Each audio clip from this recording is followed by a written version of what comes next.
പ്രവൃത്തി 14:15. പുരുഷന്മാരെ, നിങ്ങൾ ഈ ചെയ്തതെന്ത്? നിങ്ങൾ ഈ ചെയ്യുന്നത് എന്ത്? ഞങ്ങൾ നിങ്ങളോട് സമസ്വഭാവമുള്ള മനുഷ്യരത്രേ. ഞങ്ങൾ നിങ്ങളെപ്പോലുള്ള മനുഷ്യന്മാരാണ്. നിങ്ങൾ ഈ വ്യർത്ഥ കാര്യങ്ങളെ വിട്ട്, നിങ്ങൾ ഈ വ്യർത്ഥ കാര്യങ്ങളൊക്കെ വിട്ടിട്ട് ആകാശവും ഭൂമിയും സമുദ്രവും അവയിലുള്ള സകലത്തെയും ഉണ്ടാക്കിയ ജീവനുള്ള ദൈവത്തിങ്കിലേക്ക് തിരിയണം എന്നുള്ള സുവിശേഷം ഞങ്ങൾ നിങ്ങളോട് അറിയിക്കുന്നു. മതി. അപ്പൊ കൊടകാവിളയോട് ഞങ്ങൾ പറയുന്നത്, മനുഷ്യന്മാരെ, നിങ്ങൾ ആവശ്യമില്ലാത്ത മണ്ടത്തരങ്ങളൊക്കെ വിട്ടിട്ട് ആകാശവും ഭൂമിയും സമുദ്രവും അവയിലുള്ള സകലത്തെയും ഉണ്ടാക്കിയ ജീവനുള്ള ദൈവത്തിങ്കലേക്ക് തിരിയണം എന്നുള്ള സുവിശേഷം ഞങ്ങൾ നിങ്ങളോട് അറിയിക്കുന്നു എന്നാണ്. അപ്പോൾ സുവിശേഷം എന്താണ് എന്നുള്ളത് ഒരു മുഖവുരയായി തൊട്ടുവിട്ടെങ്കിലും ഇവിടെ വളരെ സ്പഷ്ടമായി എഴുതിയിരിക്കുന്നു.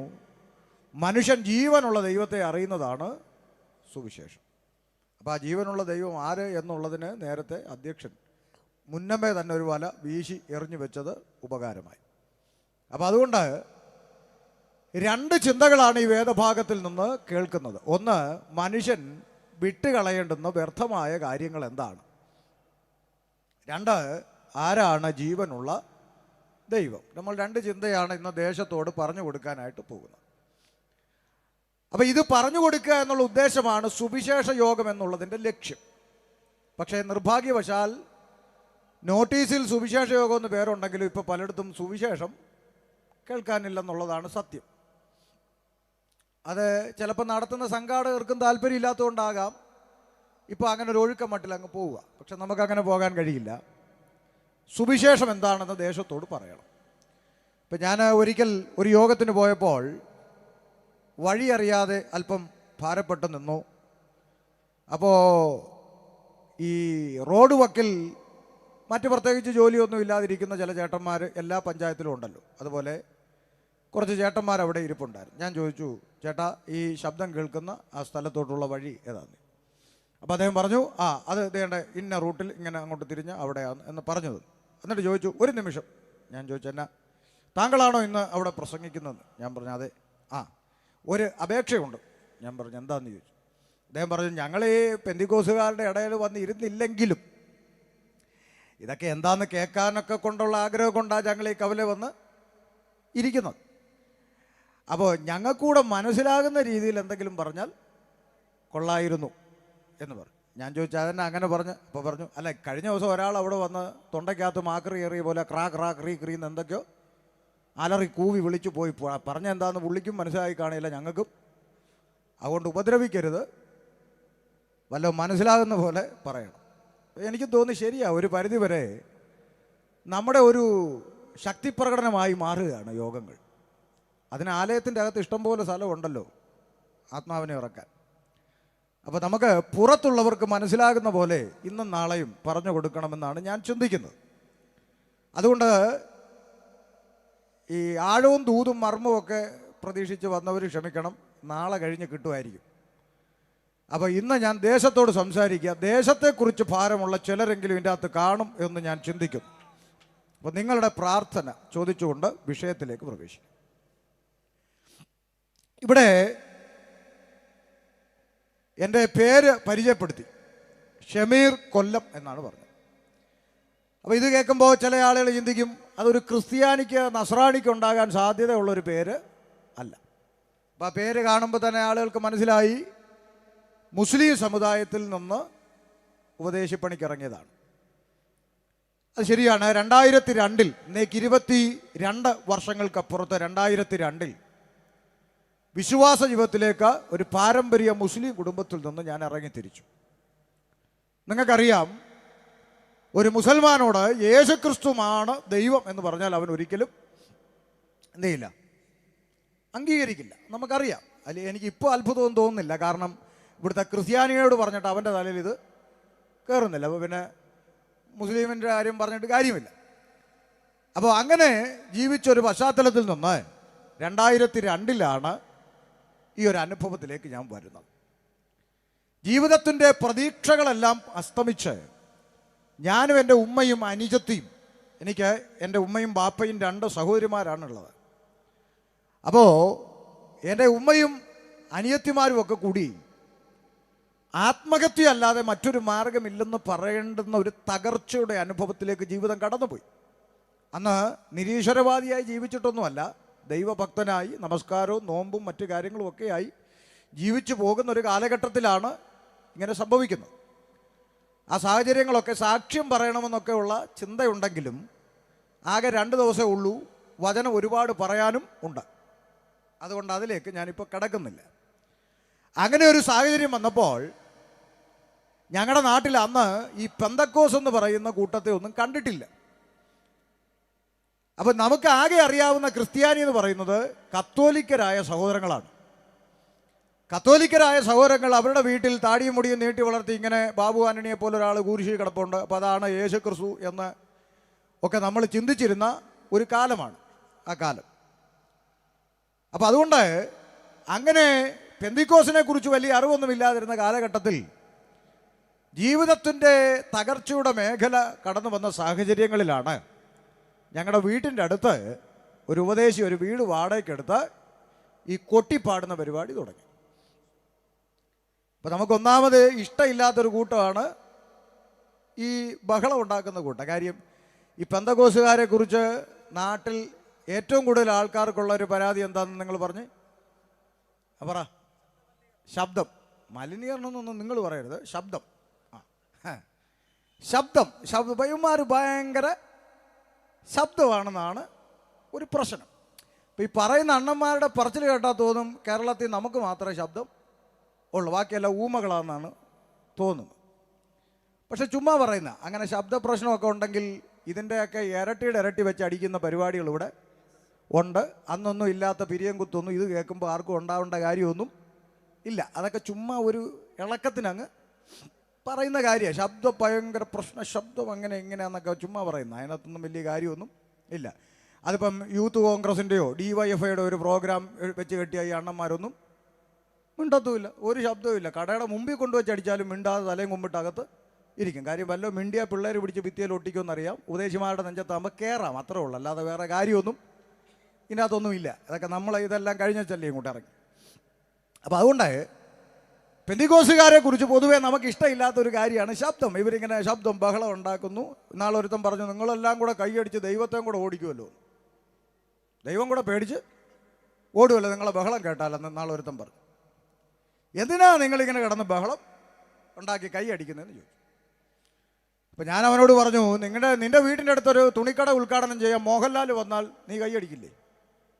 കൈയടിക്കും. മമ്മൂട്ടി വന്നാലോ കൈയടിക്കും. രജനീകാന്ത് വന്നാലോ ഗുണ്ടും കൂടെ പൊട്ടിക്കും, അല്ലേ? അപ്പോൾ സിനിമാ നടന്മാർ വരുമ്പോൾ ഇവിടെ കയ്യും കാലും അടിച്ച് തലയിട്ടടിച്ച് ഗുണ്ടും പൊട്ടിക്കാമെങ്കിൽ പ്രാർത്ഥിക്കുന്നവൻ കൈയടിക്കുന്നത് ദൈവത്തിൻ്റെ സാന്നിധ്യം ഇറങ്ങി വരുന്ന അനുഭവം അവൻ്റെ ജീവിതത്തിൽ അനുഭവിക്കുമ്പോഴാണ് അവൻ സന്തോഷത്തോടെ കൈയടിക്കുന്നത്. അല്ലാതെ ചത്ത് കിടക്കുന്ന വീട്ടിൽ പോയി ആരും കൈയടിക്കത്തില്ല. അവന് സുബോധ വട്ടന്മാരെ കൈയടിക്കത്തുള്ളൂ. സന്തോഷമുള്ളിടത്താണ് കൈയടിക്കുന്നത്. അതുകൊണ്ട് പ്രാർത്ഥിക്കുന്നവർ ദൈവത്തിൻ്റെ സാന്നിധ്യം ഇറങ്ങി വരുന്നത് അവരുടെ ആത്മാവിലും ശരീരത്തിലും അനുഭവിക്കുമ്പോൾ അവർ ആനന്ദത്തോടെ സന്തോഷത്തോടെ കൈയടിക്കും. അപ്പോൾ അതിൽ വേറെ പ്രത്യേകിച്ച് പ്രശ്നമൊന്നുമില്ല. പിന്നെ പ്രശ്നം ഉണ്ടെന്ന് പറഞ്ഞ കുറച്ച് ആളുകളുണ്ടായിരുന്നു. അവരൊരു കാലഘട്ടത്തിൽ നെടുമ്പാശ്ശേരി എയർപോർട്ടിൽ വരെ ഇരുന്ന് കൈയടിച്ചു. അപ്പോൾ അവർക്ക് ആ വിഷമം അങ്ങ് തീർന്നു. കൈകൊട്ടി പാട്ടൊക്കെ പാടി അങ്ങനെ അവർ ആ വിഷമം അങ്ങ് തീർത്തു. അപ്പോൾ അതുകൊണ്ട് നമ്മൾ മാത്രമല്ല കൈയടിക്കുന്നെന്നുള്ളതും മനസ്സിലായി. അപ്പോൾ അങ്ങനെ ഒരു പശ്ചാത്തലത്തിൽ നിന്ന് 2002 വിശ്വാസ ജീവിതത്തിലേക്ക് കടന്നു വന്നു. വിഷയത്തിലേക്ക് വരാം. അപ്പോൾ ആളുകളുടെ ഇടയിൽ ഒരു ചിന്ത ഇങ്ങനെ ഭരിക്കുകയാണ്, എന്തുകൊണ്ടാണ് ഈ ആളുകളെല്ലാം യേശുവിൻ്റെ പിന്നാലെ പോകുന്നത്? ഇപ്പോൾ തന്നെ ഈ നെയ്യാറ്റിൻകര ഈ കൊടങ്ങാവിള ഭാഗത്തിരിക്കുന്ന ഈ ചെയറിൻ്റെ അകത്ത് ഇരിക്കുന്ന ഇത്രയോ ആളുകൾ ഇവിടെ ഇരിക്കുക, എത്രയോ ആളുകളാണ് ഇവിടെ ഇരിക്കുന്നത്. നോക്കി, ഇവരെല്ലാം ഒരു 1-2 വർഷം മുമ്പ് പുറകോട്ട് നോക്കിയാൽ ഇവരിൽ പലരും ഈ അനുഭവത്തിലല്ലായിരുന്നു, അല്ലേ? അപ്പോൾ ഓരോ കാലഘട്ടം കഴിയുമ്പോഴും ആളുകളെല്ലാം ആരുടെ പിന്നാലെയാണ്? യേശുവിൻ്റെ പിന്നാലെ ആളുകൾ സഞ്ചരിച്ചുകൊണ്ടിരിക്കുക. ഇത് നമ്മുടെ നാട്ടിൽ രഹസ്യമായ ഒരു ചർച്ച ഇങ്ങനെ നടന്നുകൊണ്ടിരിക്കുകയാണ്.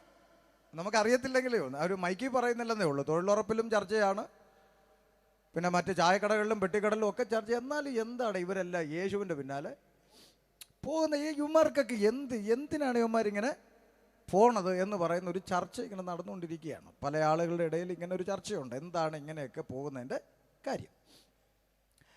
അപ്പോൾ ഈ ചർച്ചയ്ക്ക് ഉത്തരം കിട്ടാതിരിക്കുമ്പോൾ ചില ആളുകൾ പറയും, അത് ഇവരൊക്കെ ഇങ്ങനെ പോകുന്നതിൻ്റെ കാര്യം എന്താണെന്നറിയാം. അവിടെ എനിക്കറിയാം കാര്യം എന്താണെന്നറിയാം. എന്താ കാര്യം എന്താ? അപ്പോൾ ഇവർ പറയും അമേരിക്കൻ പണം കിട്ടാൻ വേണ്ടി. എന്നാ നിങ്ങൾ ശവോടക്കിന് വന്ന പോലെ ഇരിക്കുന്നത്? അങ്ങനല്ലേ പറയുന്നത്? അമേരിക്കൻ പണം കിട്ടാൻ വേണ്ടി പോകുന്നതെന്ന് പറയാം. അമേരിക്കക്കാരുടെ ഇരിപ്പ് കണ്ടോ? ഒരു സ്വോത്രം പറഞ്ഞ് നല്ലൊരു സന്തോഷത്തോട് സ്വോത്രം പറ. തിരുവനന്തപുരത്തുകാരെ സ്വോത്രം പറയാൻ പഠിപ്പിക്കേണ്ട കാര്യമില്ലല്ലോ. അപ്പോൾ ഈ കിടക്കാൻ ഒരു പായില്ലെങ്കിലും കേൾക്കാൻ ഒരു സുഖമൊക്കെയാ അമേരിക്ക എന്നൊക്കെ പറയും അല്ലേ? അപ്പോൾ അതുകൊണ്ട് അമേരിക്കൻ പണം കിട്ടാൻ വേണ്ടി പോയി എന്നാണ് പറയുന്നത്. എൻ്റെ പൊന്നു പ്രിയപ്പെട്ട ശ്രോതാക്കളെ, കൊടങ്ങാവിളക്കാരെ, ഞാൻ എൻ്റെ അനുഭവത്തിൽ നിന്ന് സ്നേഹിതരായ ശ്രോതാക്കളോട് പറയട്ടെ, ഇന്നേക്ക് 22 വർഷങ്ങൾക്ക് മുമ്പ് എന്ന് ഈ പുസ്തകമെടുത്ത് പെന്തക്കോസി തുള്ളാൻ ഇറങ്ങിയോ അന്ന് ഉള്ള കിടക്കാടവും കൂടെ പോയെന്നുള്ളതാണ് സത്യം.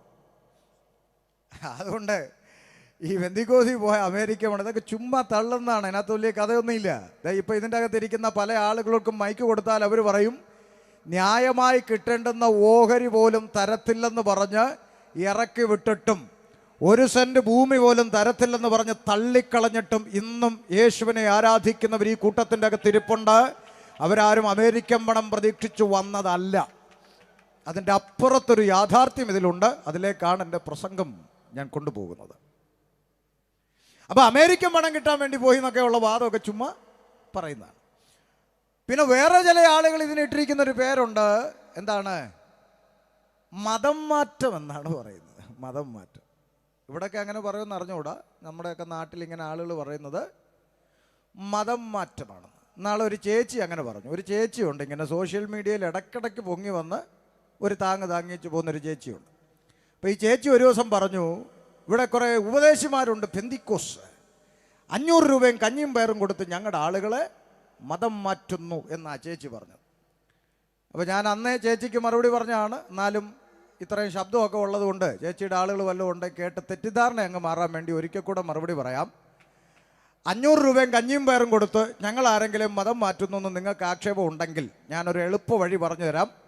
നിങ്ങളൊരു 1000 രൂപയും ഒരു കോഴിക്കാലും കാണിച്ച് തിരിച്ചങ്ങ് കൊണ്ടുപോക്കണം അല്ലേ? പക്ഷേ 500 രൂപയ്ക്ക് കഞ്ഞിയും പയറും ആരെങ്കിലും ഇങ്ങോട്ട് വന്നെങ്കിൽ ഒരു 1000 രൂപ ഒരു ചിക്കൻ ഫ്രൈയും കാണിച്ച് അങ്ങോട്ട് കൊണ്ടുപോക്കണം. അതിന് ഞങ്ങൾക്കൊന്നും പരാതിയൊന്നുമില്ല.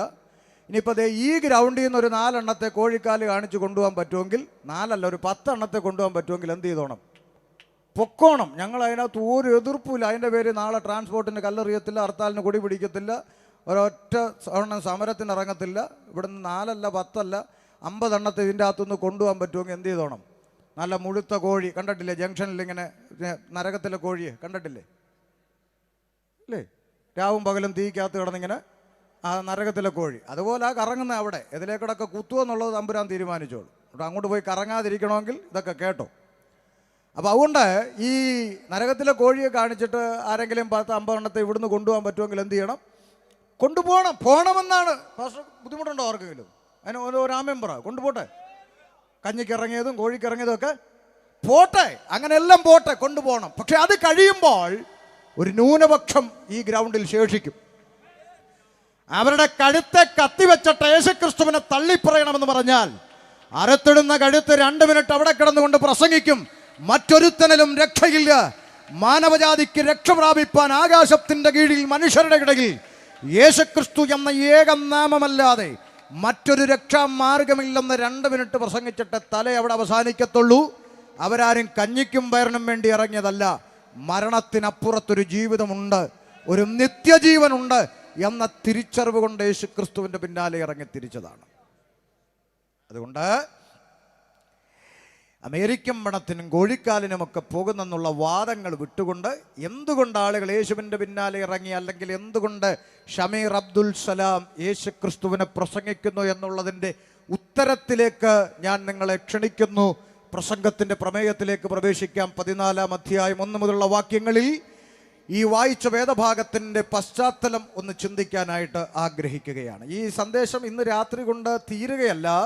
എന്നെ ഏൽപ്പിച്ച സമയമാകുമ്പോൾ ഞാൻ തുടരുമെന്നിടുകയാണ്. ബാക്കി നാളെ തുടരും. അതിനുശേഷം നാളെ നമുക്ക് തീർക്കാൻ കഴിയുമെങ്കിൽ തീർക്കാം. വായിച്ചാട്ടെ. ഇക്കോന്യയിൽ അവർ ഒരുമിച്ച് യഹൂദന്മാരുടെ പള്ളിയിൽ ചെന്ന് യഹൂദന്മാരിലും യവനന്മാരിലും വലിയൊരു പുരുഷാരെ വിശ്വസിപ്പാൻ തക്കവണ്ണം സംസാരിച്ചു. ശ്രദ്ധിക്കുക, യേശുക്രിസ്തുവിന്റെ ശിഷ്യന്മാരായിരിക്കുന്ന അപ്പോസ്തലനായ പൗലോസും ബർന്നബാസും അടങ്ങുന്ന ദൈവത്തിന്റെ ദാസന്മാർ ഇക്കോന്യ എന്ന ഒരു പട്ടണത്തിലെത്തി അവിടുത്തെ യഹൂദന്മാരുടെ പള്ളിയിൽ ചെന്ന് യേശുക്രിസ്തുവിനെ പ്രസംഗിച്ചു എന്നുള്ളതാണ് ഇവിടെ വായിച്ചത്. നോക്കുക, ഇക്കോന്യ എന്ന് പറഞ്ഞാൽ തിരുവനന്തപുരം പട്ടണത്തിലെന്നോ നെയ്യാറ്റിൻകര ടൗണിലെന്നോ ഒക്കെ പറയുന്നത് പോലെ ഇക്കോന്യ എന്ന് പറയുന്ന പട്ടണത്തിൽ നിന്നുകൊണ്ട് ദൈവത്തിന്റെ ദാസന്മാർ യേശുക്രിസ്തുവിനെ പ്രസംഗിച്ചു യഹൂദന്റെ പള്ളിക്കകത്ത്. അപ്പോൾ ഒരു കൂട്ടം യഹൂദന്മാർ യേശുക്രിസ്തുവിൽ വിശ്വസിച്ചു. അടുത്ത വാചകം, വിശ്വസിക്കാത്ത യഹൂദന്മാരോ ജാതികളുടെ മനസ്സിനെ സഹോദരന്മാരുടെ നേരെ ഇളക്കി വഷളാക്കി. അപ്പൊ ഈ പറഞ്ഞത് പുറത്തുള്ള ആളുകൾ ഈ ബൈബിളിലെ കാര്യങ്ങൾ നമ്മളിങ്ങനെ വായിച്ചു കേട്ടാൽ പുറത്തുള്ളവർക്കെല്ലാം ബൈബിൾ അറിയുന്നവരല്ല. അതുകൊണ്ട് അവർക്ക് മനസ്സിലാക്കാൻ വേണ്ടി ഞാൻ ലളിതമായിട്ടൊന്ന് പറയാം. എന്താ സംഭവം? വിശ്വസിക്കാത്ത യഹൂദന്മാരോ അവിടുള്ള ജാതികളുടെ മനസ്സ് ദൈവദാസന്മാരുടെ നേരെ ഇളക്കി വഷളാക്കി എന്ന് പറഞ്ഞാൽ നിങ്ങൾക്കത് പെട്ടെന്ന് പിടി കിട്ടത്തില്ല പുറത്തുള്ളവർക്ക്. ഞാൻ അത് ലളിതമായി പറഞ്ഞു തരാം. ഈ പ്രസംഗങ്ങളൊക്കെ കേൾക്കുമ്പോൾ കൊള്ളാം, അത് നല്ലൊരു പ്രസംഗം എന്ന് കേൾക്കുന്നവരും അംഗീകരിക്കുന്നവരും ഒരു ഭാഗത്തുണ്ട്. മറുഭാഗത്ത് ഇത് കാണുമ്പോഴും കേൾക്കുമ്പോഴും ഇങ്ങനെ പിരി കയറുന്ന കുറച്ച് ആളുകളും ഉണ്ട്. അപ്പം അവർക്കിത് വിശ്വസിക്കാൻ പറ്റാത്തത് കൊണ്ട് നേരിട്ട് ഇങ്ങോട്ട് വന്ന് എന്താണ് എന്നൊക്കെ ചോദിക്കാനുള്ള ഒരു ബുദ്ധിമുട്ട് ചിലർക്ക് കാണണം. നാളെ കാണേണ്ട നാളുകളല്ലേ എന്ന് വിചാരിച്ചിട്ട് മിണ്ടാതിരിക്കും. അങ്ങനെയുള്ളവരെന്ത് ചെയ്യും? ഇച്ചിരി അടിച്ച് മിനിങ്ങി അവിടെ നിൽക്കുന്ന പാമ്പുകളെ പോയി ഇളക്കും. മനസ്സിലായോ? നമ്മുടെ നാട്ടിൽ പാമ്പുകളുണ്ടല്ലോ. പല ജംഗ്ഷനിലും പത്തി വിരിച്ചാടുന്ന മൂർഖൻ മുതൽ ആർക്കും ശല്യമില്ലാതെ ഓടയിൽ ചുരുണ്ടുകൂടി കിടക്കുന്ന നീർക്കോലി വരെയുള്ള പാമ്പ് ഇന്ന് നമ്മുടെ കേരളത്തിൽ സജീവമാണ്. അപ്പോൾ ഈ പാമ്പുകളെ പോയി ഇളക്കിയിട്ട് പറയും, ലവ് പറഞ്ഞു കേട്ടോ, കുത്തണം, ഇങ്ങനെ മൂപ്പിക്കും. അപ്പോൾ ഈ പാമ്പുകളെ മൂപ്പിച്ച് വന്നിട്ട് ദൈവദാസന്മാരുടെ നേരെ എത്രയോ അനുഭവം. ഞാൻ കാസർഗോഡ് മുതൽ തിരുവനന്തപുരം വരെയുള്ള കവലകളിൽ 6 വർഷമായി പ്രസംഗിച്ചുകൊണ്ടിരിക്കുന്ന ആളാണ്. കവലകളിൽ, ഇതുപോലുള്ള മേടകളിലല്ല, തെരുക്കോണുകളിൽ നിന്ന് പ്രസംഗിക്കുന്ന ആളാണ്. അതുകൊണ്ട് ഒത്തിരി പാമ്പുകളെ കണ്ടിട്ടുള്ള അനുഭവം വെച്ചുകൊണ്ടായി പറഞ്ഞത്. അപ്പോൾ ഈ ഇളക്കിയിട്ട് പറയും, മൂപ്പിക്കും. അപ്പോൾ ഇങ്ങനെ മൂപ്പിച്ച് ജാതികളുടെ മനസ്സ് ദൈവദാസന്മാരുടെ നേരെ ഇളക്കി. അപ്പോഴെന്തോ സംഭവിച്ചു? വായിച്ചോ.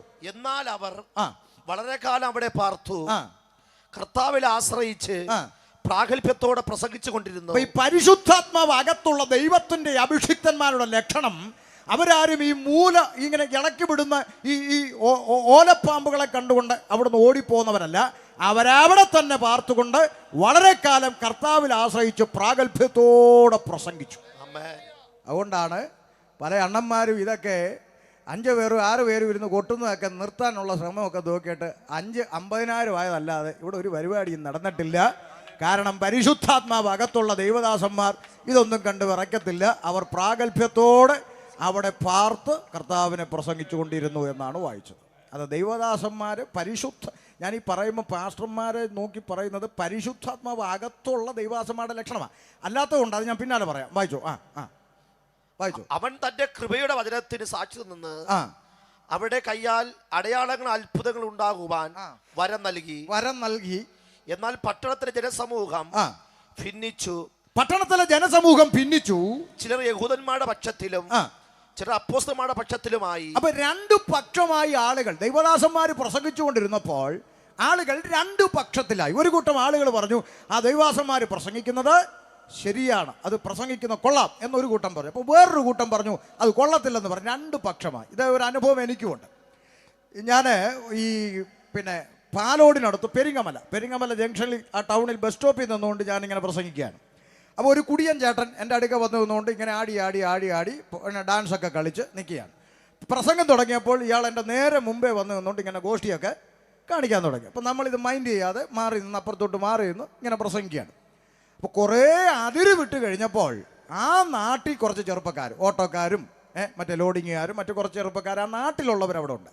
അവരിതിങ്ങനെ കുറേ നേരമായിട്ട് ഇങ്ങനെ കണ്ടുകൊണ്ടിരിക്കുക. ഇവൻ്റെ ഈ കോമാളിത്തരം കണ്ടുകൊണ്ടിരിക്കുക. കുറേ നേരം കഴിഞ്ഞപ്പോൾ അവിടുത്തെ ചേട്ടന്മാരെല്ലാം കൂടെ വന്ന് ഇവനെ പിടിച്ച് ഭിത്തിയിലോട്ട് ചാരി നിർത്തി വെച്ച് പറഞ്ഞു, എടാ മര്യാദയ്ക്ക് നിന്നോണം. അവർ ചീത്ത വല്ലതാണോ വിളിച്ച് പറയുന്നത്? അവർ നല്ല കാര്യമല്ലേ പറയുന്നത്? നീ എന്നാടാ കാണിക്കുന്നതെന്ന് ചോദിച്ചുകൊണ്ട് അവിടുത്തെ ആളുകൾ വന്ന് ഇവനെ പിടിച്ച് ചുമന്നുണ്ടങ്ങ് പോയി. അപ്പം അങ്ങനെ ഒരു അനുഭവം ഉണ്ട്. 2 പക്ഷം. ഒരു കൂട്ടം ആളുകൾ ദൈവത്തിൻ്റെ ദാസന്മാരുടെ പക്ഷത്തായി, ഒരു കൂട്ടം വിഭിന്നമായി ഇങ്ങനെ നിൽക്കുകയാണ്. എന്നിട്ട് എന്ത് ചെയ്തു? വായിച്ചേ. അവരെ അപമാനിക്കുവാനും മൈക്കടുത്ത് വിളിച്ചോ പുറത്ത് കേൾക്കാൻ. അവരെ അപമാനിക്കുവാനും കല്ലെറിയുവാനും ജാതികളും യഹൂദന്മാരും അവിടുത്തെ പ്രമാണികളോട് കൂടി ഒരു അക്രമം ഭാവിച്ചപ്പോൾ, ദൈവാസനെ, ഒരക്രമം ഭാവിച്ചപ്പോൾ ശ്രദ്ധിച്ചേ. അപ്പോ അവിടുത്തെ ആളുകളെല്ലാം കൂടെ കൂടി പരിശുദ്ധാത്മാവകത്തുള്ള ദൈവത്തിന്റെ അഭിഷിക്തന്മാരുടെ നേരെ ആമേൻ അവരെ അപമാനിക്കണം, കല്ലെറിയണം, ആക്രമിക്കണം എന്നൊരു ചിന്ത കയറി. അപ്പൊ നോക്കേ, പരിശുദ്ധാത്മാവകത്തുള്ള യഥാർത്ഥത്തിൽ ക്രിസ്തുവിന്റെ ശിഷ്യന്മാരായ സത്യസുവിശേഷം യഥാർത്ഥമായി പ്രസംഗിക്കുന്ന അഭിഷിക്തന്മാർക്ക് അന്നും ഇന്നും കിട്ടുന്ന കിരീടങ്ങൾ കല്ലെറി, അപമാനം, അക്രമം. ഉഡായിപ്പ് കാണിക്കുന്നവൻ ഒരു കുഴപ്പവും. ഇന്നും നിങ്ങൾ ചിന്തിച്ചു നോക്ക്, ഇന്നും അങ്ങനെ പ്രാണഭയമില്ലാതെ സത്യസുവിശേഷം എവിടെയും തൻ്റെ ഇടത്തോടെ വിളിച്ചു പറയാൻ ധൈര്യമുള്ള അഭിഷിക്തന്മാരെ തെരഞ്ഞു പിടിച്ചാണ് അപമാനം, കല്ലെറി, അക്രമം എല്ലാം അഴിച്ചു വിടുന്നത്. അതേസമയം ഇവിടെ ഉഡായിപ്പ് കാണിക്കുന്ന യേശുവിൻ്റെ പേരിൽ കച്ചവടം നടത്തുന്ന ഒത്തിരി മാജിക്കുകാർ ഈ പട്ടണത്തിലുണ്ട്, അല്ലേ? ഈ നെയ്യാറ്റിൻകരയിൽ നിന്ന് തന്നെ എത്ര എണ്ണത്തെ പറ്റിച്ചുകൊണ്ട് പോയൊരു വീരനുണ്ട്, നിങ്ങൾക്കറിയാമല്ലോ. ഞാൻ പറയുന്നില്ല. ഇവിടെ മാജിക്ക് നടത്തി, രോഗസൗഖ്യം നടത്തി, ആംബുലൻസിനെ ഇറക്കി എത്ര എണ്ണത്തിൻ്റെ സഞ്ചിയിൽ നിന്ന് പണം അടിച്ചുകൊണ്ട് പോയവന്മാരുണ്ട്, അല്ലേ? ഒരു പ്രശ്നവും ആർക്കുമില്ല. ചേച്ചിയുടെ മുടിയിൽ ചേച്ചിയുടെ കഷണ്ടിയിൽ മുടി കിളിർപ്പിക്കുന്നു.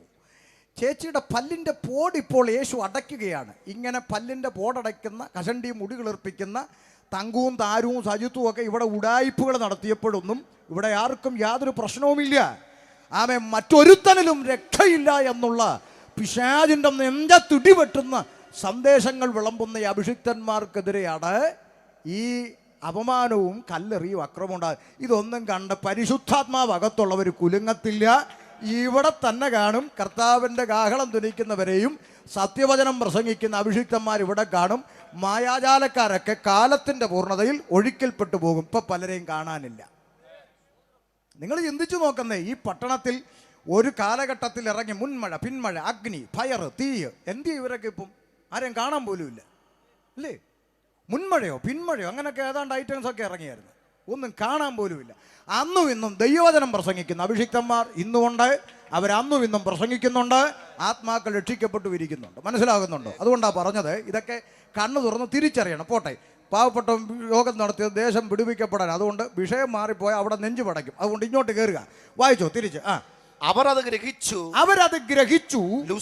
ലുസ്ത്ര, ദർബ എന്ന ലുക്കോവന്യ പട്ടണങ്ങളിലേക്കും ചുറ്റുമുള്ള ദേശത്തിലേക്കും ഓടിപ്പോയി. ശ്രദ്ധിച്ചേ, ഒരക്രമത്തിനാണ് ഇവർ മുതിരുന്നത് എന്ന് ദൈവത്തിന്റെ ദാസന്മാർ മനസ്സിലാക്കിയപ്പോൾ അവരൊരു കാര്യം തീരുമാനിച്ചു: തിരിച്ചക്രമിക്കാൻ ഈ പുസ്തകത്തിൽ പ്രമാണമില്ല.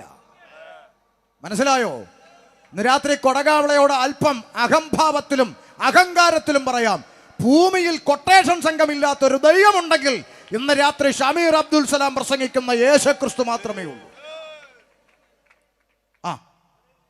യേശുവിനെ ആർക്കും എന്തും പറയാം, അല്ലേ?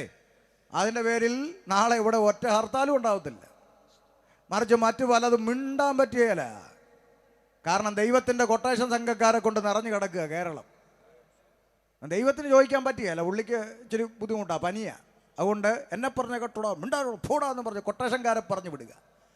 അതുകൊണ്ട് ഇതാ അക്രമത്തിൻ്റെ വഴി ഭാവിച്ചപ്പോൾ പരിശുദ്ധാത്മാവ് അകത്തുള്ള ദൈവത്തിൻ്റെ അഭിഷിക്തന്മാർ പറഞ്ഞു, അക്രമത്തിൻ്റെ മാർഗം നമുക്കില്ല. അക്രമത്തിൻ്റെ മാർഗം നമുക്കില്ല. അതുകൊണ്ട് നമുക്കിവിടുന്ന് മാറിപ്പോകാമെന്ന് പറഞ്ഞുകൊണ്ട് അവരത് ഗ്രഹിച്ചിട്ട് ലുസ്ത്ര, ദർബ എന്നീ ലുക്കവോന്യ പട്ടണങ്ങളിലേക്ക്, ചുറ്റുമുള്ള പ്രദേശങ്ങളിലേക്കും ഓടിപ്പോയി. എന്നിട്ട് എന്ത് ചെയ്തു? അവിടെ ചെന്ന് കപ്പലണ്ടി കച്ചവടം നടത്തിയെന്നാണോ? ആണോ? സുവിശേഷം അറിയിച്ചു പോന്നു. ഒന്നുകൂടെ, അവിടെ സുവിശേഷം അറിയിച്ചു പോന്നു. അതാ ഞാൻ നേരത്തെ പറഞ്ഞ പരിശുദ്ധാത്മാവ് അകത്തുള്ള അഭിഷിക്തന്മാരുടെ ലക്ഷണം. അവരെ എവിടെ കൊണ്ടിട്ടാലും അവർ സുവിശേഷം പറഞ്ഞുകൊണ്ടേയിരിക്കും. മനസ്സിലായോ? ഇന്നടുത്താന്ന് ഒന്നും മാറ്ററല്ല. അമ്പൂരിന്ന് പൊടാ എന്ന് പറഞ്ഞാൽ നേരെ നെയ്യാറ്റിൻകരയ്ക്ക് പോകാൻ പറഞ്ഞാൽ പോകും. പരിശുദ്ധാത്മാവ് അകത്തുണ്ടെങ്കിൽ പോകും. ഇനി പരിശുദ്ധാത്മാവ് അകത്തില്ലാത്തവനോ എവനെ സ്ഥലം മാറ്റിയാലും പോകില്ല. ആട്ട പിടിച്ച് കിടക്കുന്ന പോലെ അവൻ കിടക്കും. അതാ ഞാൻ നേരത്തെ പറഞ്ഞ വ്യത്യാസം പറഞ്ഞു തരാമെന്ന്. പരിശുദ്ധാത്മാവ് അകത്തുള്ളവനോട് എവിടെ ചെല്ലാൻ പറയും? ഉലകത്തിൽ എവിടെ കൊണ്ടിട്ടാലും എന്നെ കർത്താവ് ഏൽപ്പിച്ച വേലയാണ്, അത് എവിടെയാലും ഞാൻ ചെയ്തുകൊണ്ട് പോകും. കർത്താവിൻ്റെ കൂടെ കാണും, വിശ്വസ്തയോടെ വേല ചെയ്തങ്ങ് പോകും. മറ്റേന്ന് പറഞ്ഞാൽ സ്ഥലം മാറ്റിയാൽ ഇവൻ പോവുകയില്ല, ആട്ട പിടിച്ച് കിടക്കുന്ന പോലെ കിടക്കും, പിന്നെ ആടിയായി ബഹളമായി നാശമായി അവസ്ഥ. കാരണം ഇവൻ്റെ ഒന്നും ഉള്ളി പരിശുദ്ധാത്മാവല്ല. എങ്ങനെയെങ്കിലും പിള്ളേരെ വളർത്തണം, 3 വർഷം ഇവിടെ കുറ്റിയടിച്ചിരിക്കണം എന്നൊക്കെ പറയുന്നല്ല. കർത്താവിൻ്റെ വേലയോടൊന്നും യാതൊരു ആത്മാർത്ഥതയും ഇല്ല. അങ്ങനെയുള്ളവർക്കൊന്നും ഇവിടെ യാതൊരു വിഷയമില്ല. അവർ പറയും എപ്പോഴേ ആയിക്കോട്ടെ, ഞാൻ വചനത്തിന് വേണ്ടി നിൽക്കും, കർത്താവിനെ ഏൽപ്പിച്ച വേല ചെയ്യും. എന്നെ വിളിച്ചത് സംഘടനയല്ല, എന്നെ വിളിച്ചത് ദൈവമാണ്. എന്താ പ്രശ്നം?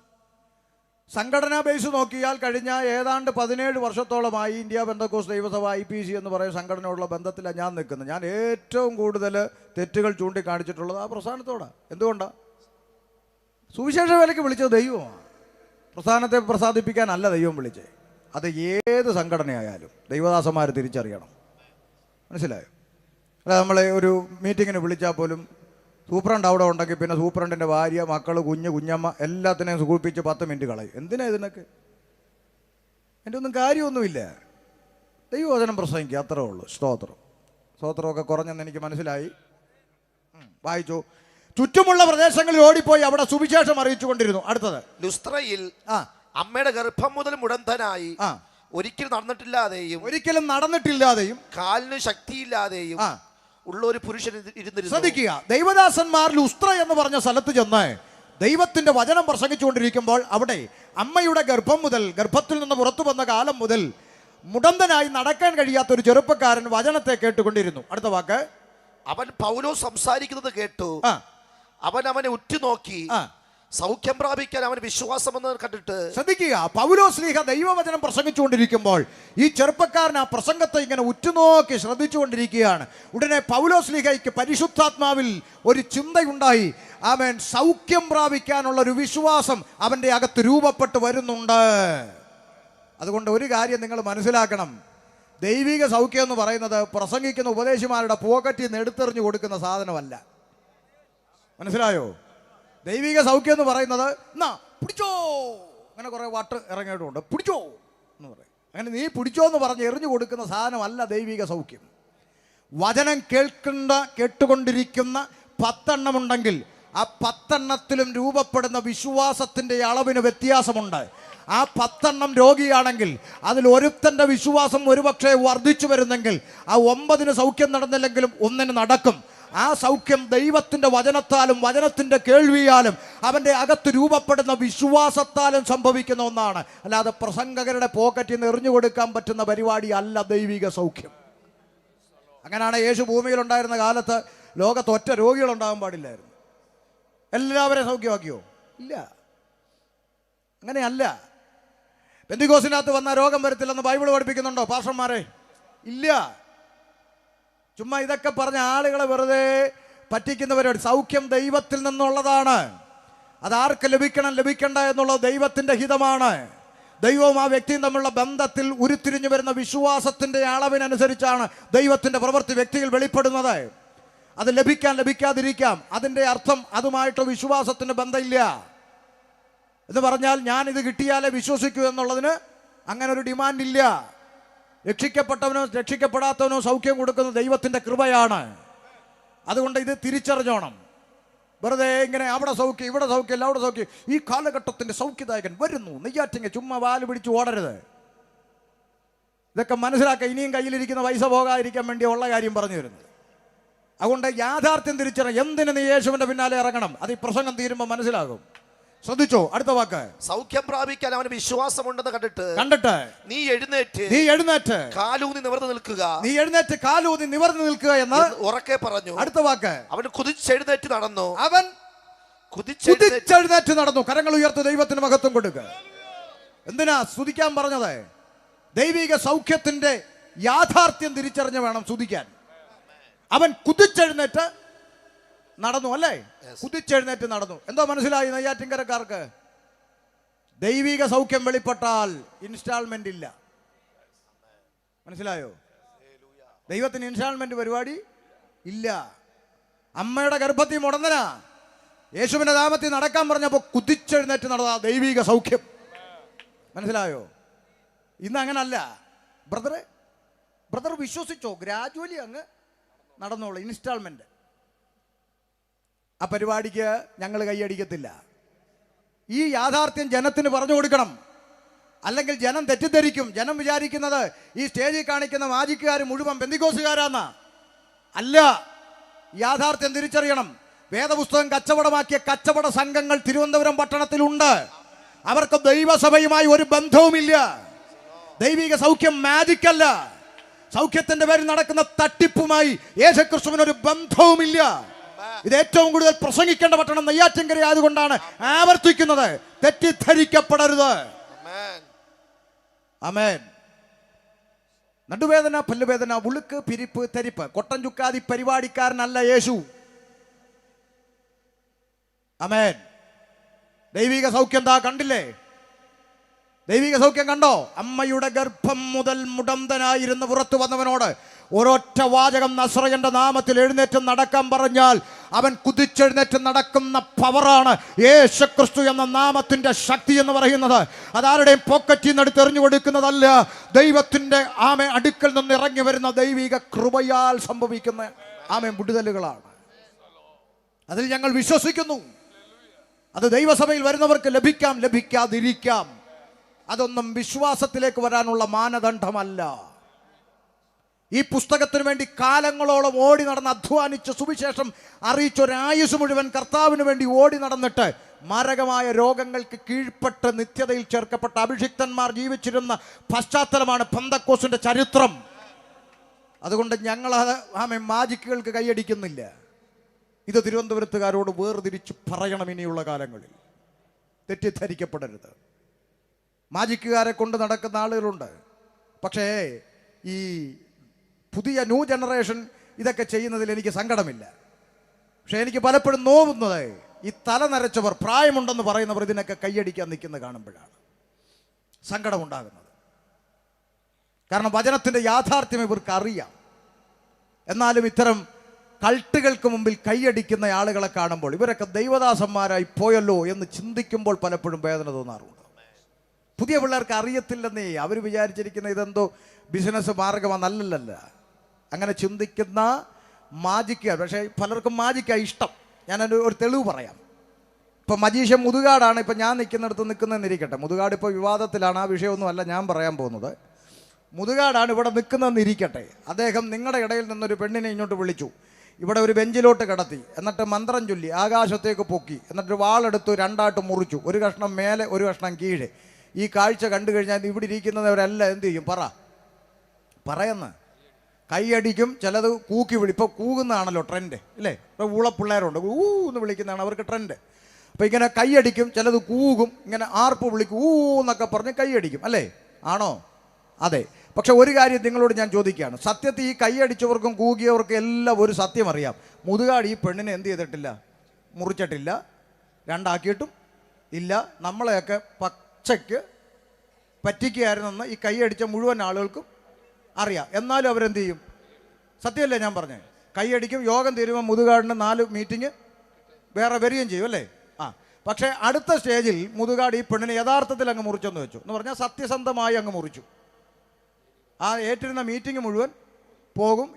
ഇനി മേലെ ഇയാളെ വിളിച്ചേക്കരുത്. അപ്പോൾ എന്ന് വരെ പറ്റിക്കപ്പെടുന്നു അന്ന് വരെ കൈയടിച്ചുകൊണ്ടിരിക്കും. എന്ന് സത്യം വെളിപ്പെടുന്നു അന്ന് ഇനി ഇയാളെ വിളിക്കണ്ടെന്നും പറയും.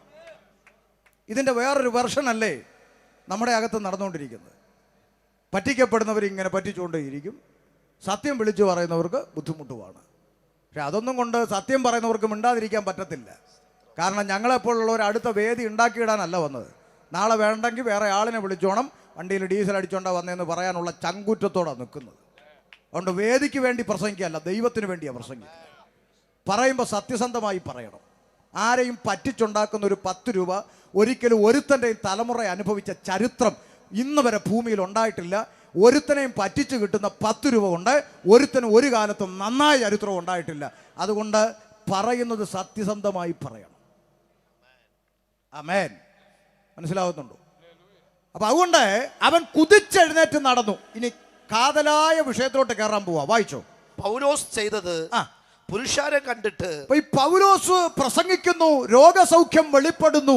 ഇത് അവിടുത്തെ നാട്ടുകാരായ ആളുകൾ കണ്ടിട്ട് ദേവന്മാർ മനുഷ്യരൂപത്തിൽ നമ്മുടെ അടുക്കൽ ഇറങ്ങി വന്നിരിക്കുന്നു എന്ന് ലുക്കവാന്യ ഭാഷയിൽ നിലവിളിച്ചു പറഞ്ഞു. അവിടെയുള്ള ആളുകളെല്ലാം ഓടിക്കൂടിയിട്ട് ജോസഫ്, മമ്മൂട്ടി, നാരായണ, ഓടിവാടാ, ഗോപാല, എല്ലാവരും ഓടിവാടാ. ദേവന്മാരും മനുഷ്യന്മാരെ പോലെ നമ്മുടെ ഇടയിൽ വന്നിരിക്കുന്നടാ, ഓടിവാടാന്ന് പറഞ്ഞ് അവിടെയുള്ള ആളുകളെയൊക്കെ കൂട്ടി എന്തിനാ ഈ ദൈവദാസന്മാരെ പിടിച്ച് ആൾ ദൈവങ്ങളാക്കാൻ ശ്രമിച്ചു. അപ്പൊ ഈ മനുഷ്യന്മാരെ പിടിച്ച് ആൾ ദൈവങ്ങളാക്കുന്ന പരിപാടി ഇന്നും ഇന്നലെയും തുടങ്ങിയത് അല്ല. മനസ്സിലായോ? ഇപ്പൊ കേരളത്തിൽ ആൾ ദൈവങ്ങളെ തട്ടിയിട്ട് ജീവിക്കാൻ മേല അല്ലേ? മുക്കിന് ഓരോന്ന് പൊങ്ങി വരും. ഓരോ ആഴ്ചയിൽ ഓരോ ദൈവങ്ങളായിട്ട് പൊങ്ങി വരിക. കഴിഞ്ഞ 3 മാസം മുമ്പ് പത്രത്തിൽ കണ്ടു ഒരാൾ ദൈവത്തിന് പനിയാണ്, പ്രാർത്ഥിക്കണമെന്ന്. എന്ത് ചെയ്യാനൊക്കെന്ന് പറയും. അങ്ങനെ മുക്കിന് ഓരോ ആൾ ദൈവങ്ങൾ. കഴിഞ്ഞ മാസം കണ്ട് വട്ടിയൂർക്കാവിന്ന് ഒരെണ്ണം മുക്കി വന്നെന്ന് പറയും.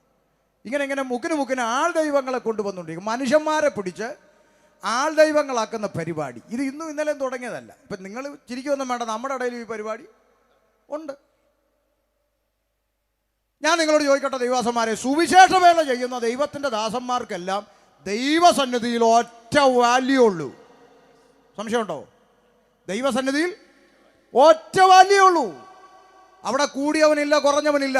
വഴിയരികിൽ ട്രാക്റ്റ് കൊടുത്ത് നടക്കുന്ന ദൈവദാസനും ആമേൻ, ഇവിടെ സഭാചാർജ് നടത്തുന്നവനും ആമേൻ, സംഘടനയുടെ തലപ്പത്തിരിക്കുന്നവനും എല്ലാം ദൈവസന്നിധിയിൽ ഒറ്റ വിലയേ ഉള്ളൂ, ദൈവത്തിൻ്റെ ദാസൻ. അത്രേ ഉള്ളൂ. പക്ഷേ വ്യത്യാസം നിങ്ങൾ ശ്രദ്ധിച്ചിട്ടുണ്ടോ? പല കൺവെൻഷൻ വേദികളിലും തോളി സഞ്ചിയിട്ട് ട്രാക്റ്റ് കൊടുക്കുന്ന ഉപദേശി വരുമ്പോൾ പറയും ലോണ്ടല്ല, അങ്ങോട്ട് പോയി ഇരുന്നോളാൻ പറയും അല്ലേ? എന്നിട്ട് ഈ റവ, അരിപ്പൊടി എന്നൊക്കെ എഴുതിയ സാധനങ്ങളുണ്ടല്ലോ, അങ്ങനെയുള്ളതൊക്കെ വരുമ്പോഴത്തേക്ക് ദൈവം വന്ന പോലെ എല്ലാവരും കൂടെ എഴുന്നേറ്റ് ഭയങ്കര സംഭവം. ഞാൻ ഇതൊക്കെ എന്താ ഈ കാണിക്കുന്നതെന്ന് അല്ലേ? റവയും മൈദായും അരിപ്പൊടിയൊക്കെ ഇല്ലേ നമ്മുടെ ഇടയല്ലേ? എന്നാ മിണ്ടാത്ത? ഞാൻ പറഞ്ഞല്ലോ, അബദ്ധം പറ്റിയെങ്ങാനും വിളിക്കുകയാണെങ്കിൽ രാത്രി പറഞ്ഞേക്കണം. ഒന്നാമത് കുറച്ച് ദിവസമായിട്ട് ശാരീരിക ബുദ്ധിമുട്ടിലിരിക്കുക, വാക്ക് മാറാതിരിക്കാൻ വേണ്ടി വന്നതാ. നാളെ നിൽക്കണ്ടെങ്കിൽ സന്തോഷം. പക്ഷെ അതുകൊണ്ട് ഞാൻ പറഞ്ഞത് തെറ്റാന്ന് വരുന്നില്ലല്ലോ. വരുമോ? നിങ്ങൾക്കെല്ലാം അറിയാം ഞാൻ പറഞ്ഞത് 100% ശരിയാ. ഇനി ഒരു സത്യം കൂടെ പച്ചക്കങ്ങ് പറയാം. ഇവിടെ നമ്മൾ പേരും പ്രശസ്തി അനുസരിച്ച് വിളിച്ച് പ്രസംഗിക്കാൻ വിളിച്ച് വലിയ വണ്ടിക്കൂലി കൊടുത്ത് വിടുന്ന ഇവിടുത്തെ റവയും അരിപ്പൊടിയും ഒന്നും വായി കമ്പിട്ട് കുത്തിയ സുവിശേഷം പറയാതിരിക്കുമ്പോൾ ആമേൻ, പച്ചയായി സുവിശേഷം പറയുന്ന അനേക സാധുക്കളായ അഭിഷിക്തന്മാർ ഈ പട്ടണത്തിൽ വിവിധ സംഘടനകളിലുണ്ട്. ഒരൊറ്റ ദിവസം അവരെ പ്രസംഗകരായി കേട്ടു നോക്കണം, രൂപം വെളിപ്പെടും. പക്ഷെ ചെയ്യില്ലല്ലോ. ലുക്കില്ല, വലിയ ലുക്കില്ല, റവയില്ല, ലുക്കില്ല, കുടവയറില്ല, കളറില്ല. സ്തോത്രം. വിഷമിക്കണ്ട, ഞാൻ റൂട്ട് മാറില്ല, അവിടോട്ട് തിരിച്ചു വരിക. അപ്പൊ ഈ ദൈവദാസന്മാരെ പിടിച്ച് ആൾ ദൈവങ്ങളാക്കാനുള്ള പരിപാടി അങ്ങോട്ട് ആരംഭിച്ചു. എന്നിട്ടോ വായിച്ചേ. ബർന്നബാസിനെ ഇന്ദ്രനെന്നും പൗലോസ് മുഖ്യ പ്രസംഗകയായ അവന് ബുധനെന്നും പേര് വിളിച്ചു. ഒരു പേരും ഒക്കെ കിട്ടു. പൗലോസിനെ ബുധനെന്നും ബർന്നബാസിനെ ഇന്ദ്രനെന്നും ഒക്കെ ഓരോ പേരങ്ങിട്ടു. പേരിട്ടിട്ട് ഇവരെ പിടിച്ച് ആൾ ദൈവങ്ങളാക്കാനായിട്ട് എല്ലാം കൂടെ ഓടിക്കൂടി. എന്നിട്ട് എന്ത് ചെയ്തു? പട്ടണത്തിന് മുമ്പിലുള്ള ഇന്ദ്രക്ഷേത്രത്തിലെ പുരോഹിതൻ കാളകളെയും ഭൂമാലകളെയും ഗോപുരത്തിൽ കൊണ്ടുവന്ന് പുരുഷരത്തോടു കൂടെ യാഗം കഴിക്കുവാൻ ഭാവിച്ചു. നിങ്ങളൊന്ന് ശ്രദ്ധിച്ചേ. വലിയ പൂമാലകളൊക്കെ കൊണ്ടുവന്ന് ദൈവത്തിന്റെ അഭിഷിക്തന്മാരെ സ്വീകരിക്കാനായിട്ട് പൂമാലകളൊക്കെ ആയിട്ട് നാട്ടുകാർ ഓടിക്കൂടി. ഞാൻ സത്യസന്ധമായൊരു കാര്യം ചോദിക്കട്ടെ, ഇന്നത്തെ ദൈവദാസന്മാരായിരുന്നെങ്കിലോ പൂമാല കൊണ്ടുവരുമ്പോ അങ്ങനൊന്നും മേടിച്ചിടത്തില്ല. ഒരു മിനിറ്റ്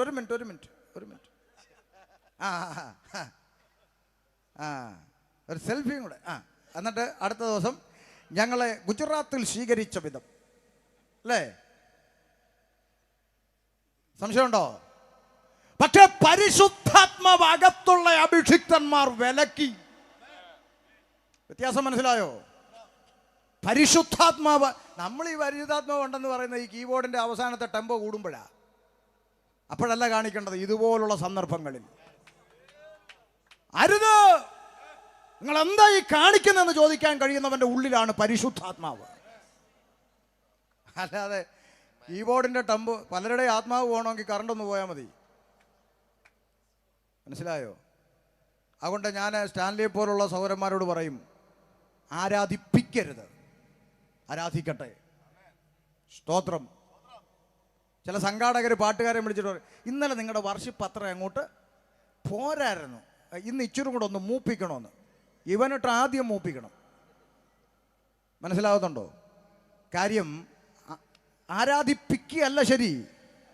വ്യക്തിപരമായ ജീവിതത്തിൽ ദൈവം നിനക്ക് എന്തെങ്കിലും ചെയ്തെന്ന് നിനക്ക് ബോധ്യമുണ്ടെങ്കിൽ അടുത്ത് നിൽക്കുന്നവൻ കൈയടിച്ചാലും കാലടിച്ചാലും കൈയടിച്ചില്ലല്ലോ അതെൻ്റെ വിഷയമല്ല.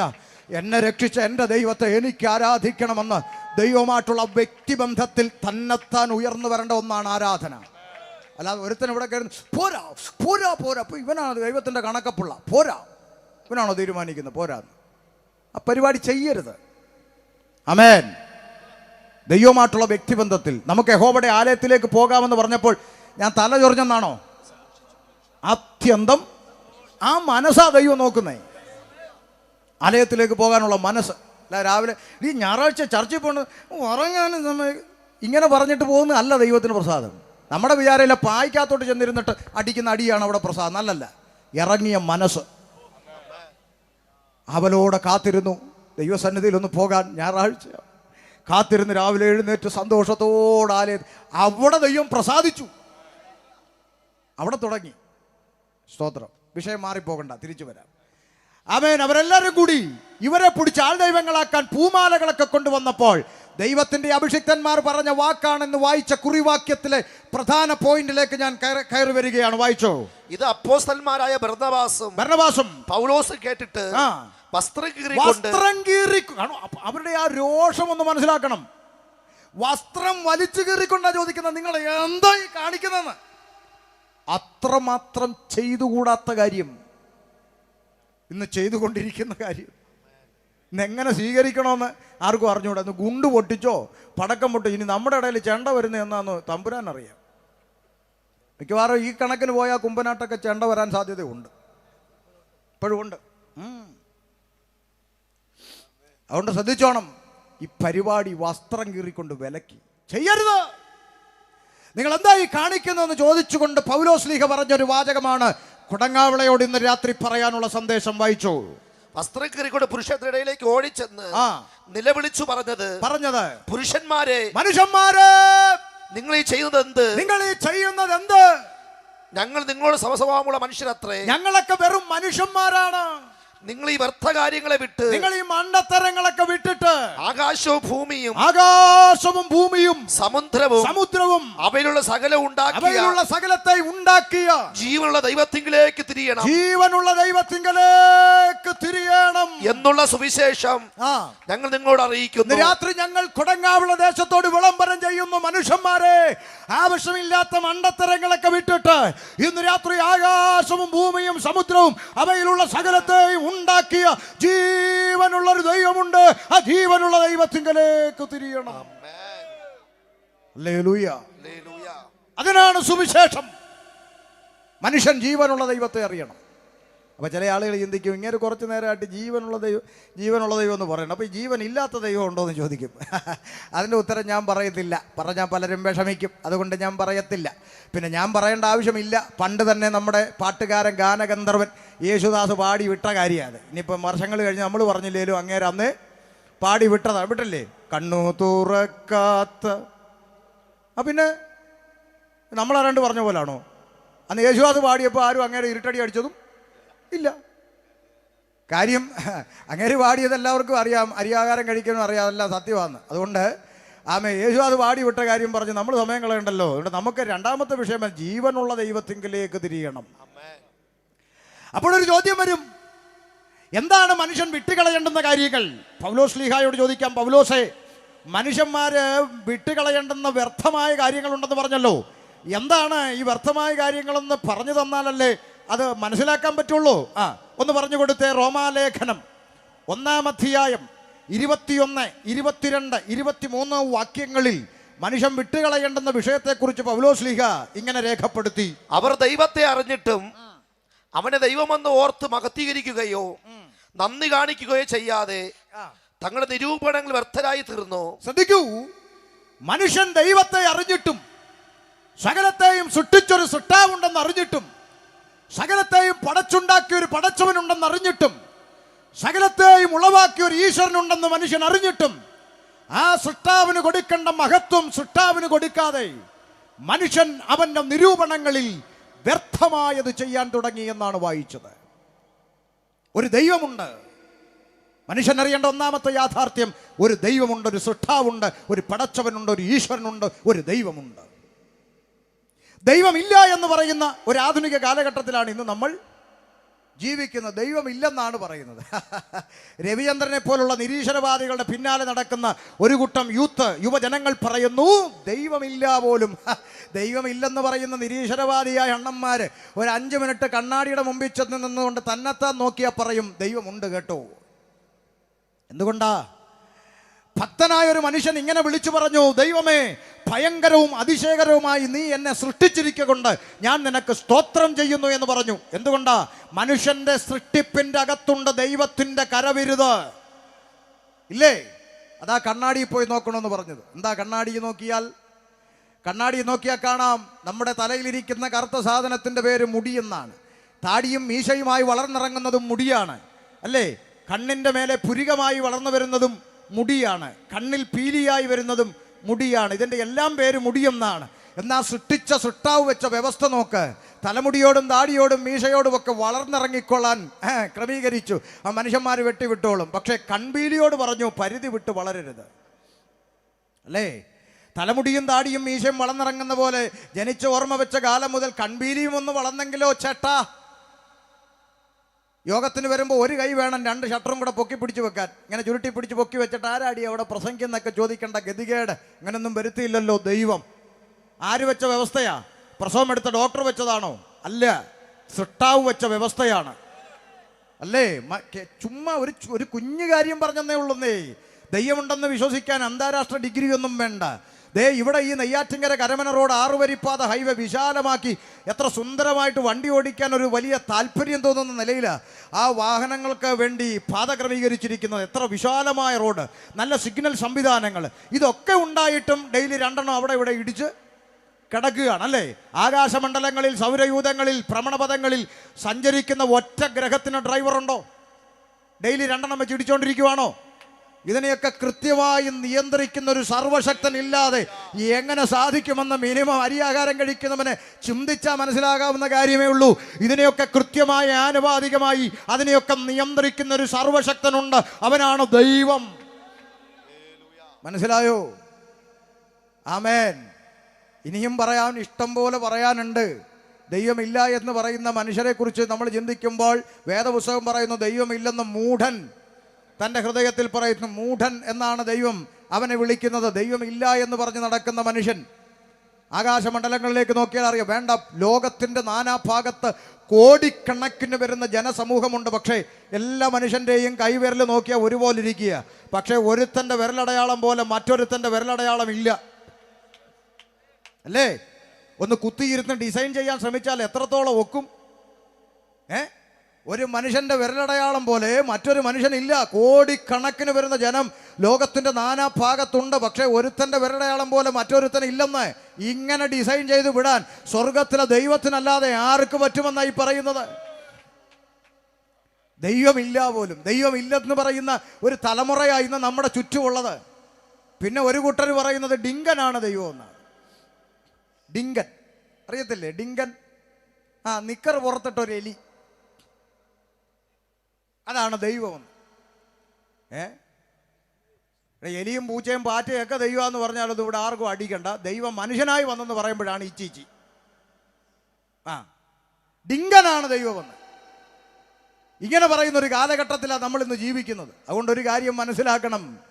ആമേൻ. വേദപുസ്തകം പറയുക, ആമേ, സകലത്തെയും സൃഷ്ടിച്ചൊരു സൃഷ്ടാവുണ്ട്, പടച്ചവനുണ്ട്, ഈശ്വരനുണ്ട് എന്ന സൃഷ്ടിയായ മനുഷ്യൻ തിരിച്ചറിഞ്ഞിട്ടും ആ സൃഷ്ടാവിന് കൊടുക്കേണ്ട മഹത്വം സൃഷ്ടാവിന് കൊടുക്കാതെ മനുഷ്യൻ അവൻ്റെ ചിന്തകളിൽ തോന്നിയതുപോലെ വ്യർത്ഥമായ കാര്യങ്ങൾ ചെയ്യാൻ തുടങ്ങി. എന്നിട്ടോ അടുത്ത വാക്ക്, അവരുടെ വിവേകമില്ലാത്ത ഹൃദയം ഇരുണ്ടുപോയി. മനുഷ്യന്റെ ഹൃദയത്തിന്റെ അകത്ത് ഒരു ഇരുട്ട് പ്രവേശിച്ചു. കൊടങ്ങാവള ശ്രദ്ധിക്കണം, മനുഷ്യന്റെ ഹൃദയത്തിന്റെ അകത്ത് ഒരു ഇരുട്ട് പ്രവേശിച്ചു എന്ന് വേദപുസ്തകം പറയുന്നു. എന്താണ് ഈ ഇരുട്ട് എന്നുള്ളതിന് ഒന്നുകൂടി വ്യക്തമായിട്ട് പറയാം. 2 കൊരിന്ത്യർ ലേഖനം 4-ാം അധ്യായം 3-4 വാക്യങ്ങളിൽ ആ ഇരുട്ടിനെ കുറിച്ച് ഒന്ന് വ്യക്തമാക്കി രേഖപ്പെടുത്തിയിരിക്കുന്നു. വായിച്ചേ. എന്നാൽ ഞങ്ങളുടെ സുവിശേഷം മറഞ്ഞിരിക്കുന്നു എങ്കിൽ, ഞങ്ങളുടെ സുവിശേഷം മറഞ്ഞിരിക്കുന്നെങ്കിൽ നശിച്ചു പോകുന്നവർക്ക് അത്രേ മറഞ്ഞിരിക്കുന്നു. നശിച്ചു പോകുന്നവർക്ക് ഇത് മറഞ്ഞിരിക്കുന്നു. ദൈവപ്രതിമയായ ക്രിസ്തുവിന്റെ തേജസ്സുള്ള സുവിശേഷത്തിന്റെ പ്രകാശനം ശോഭിക്കാതിരിക്കുവാൻ ഈ ലോകത്തിന്റെ ദൈവം അവിശ്വാസികളുടെ മനസ്സ് കുരുടാക്കി. അപ്പൊ ശ്രദ്ധിക്കുക, മനുഷ്യന്റെ മനസ്സിനെ കുരുടാക്കി വെച്ചിരിക്കുന്ന, അവന്റെ അകത്ത് പ്രവേശിച്ച ഒരു ഇരുട്ടുണ്ട്.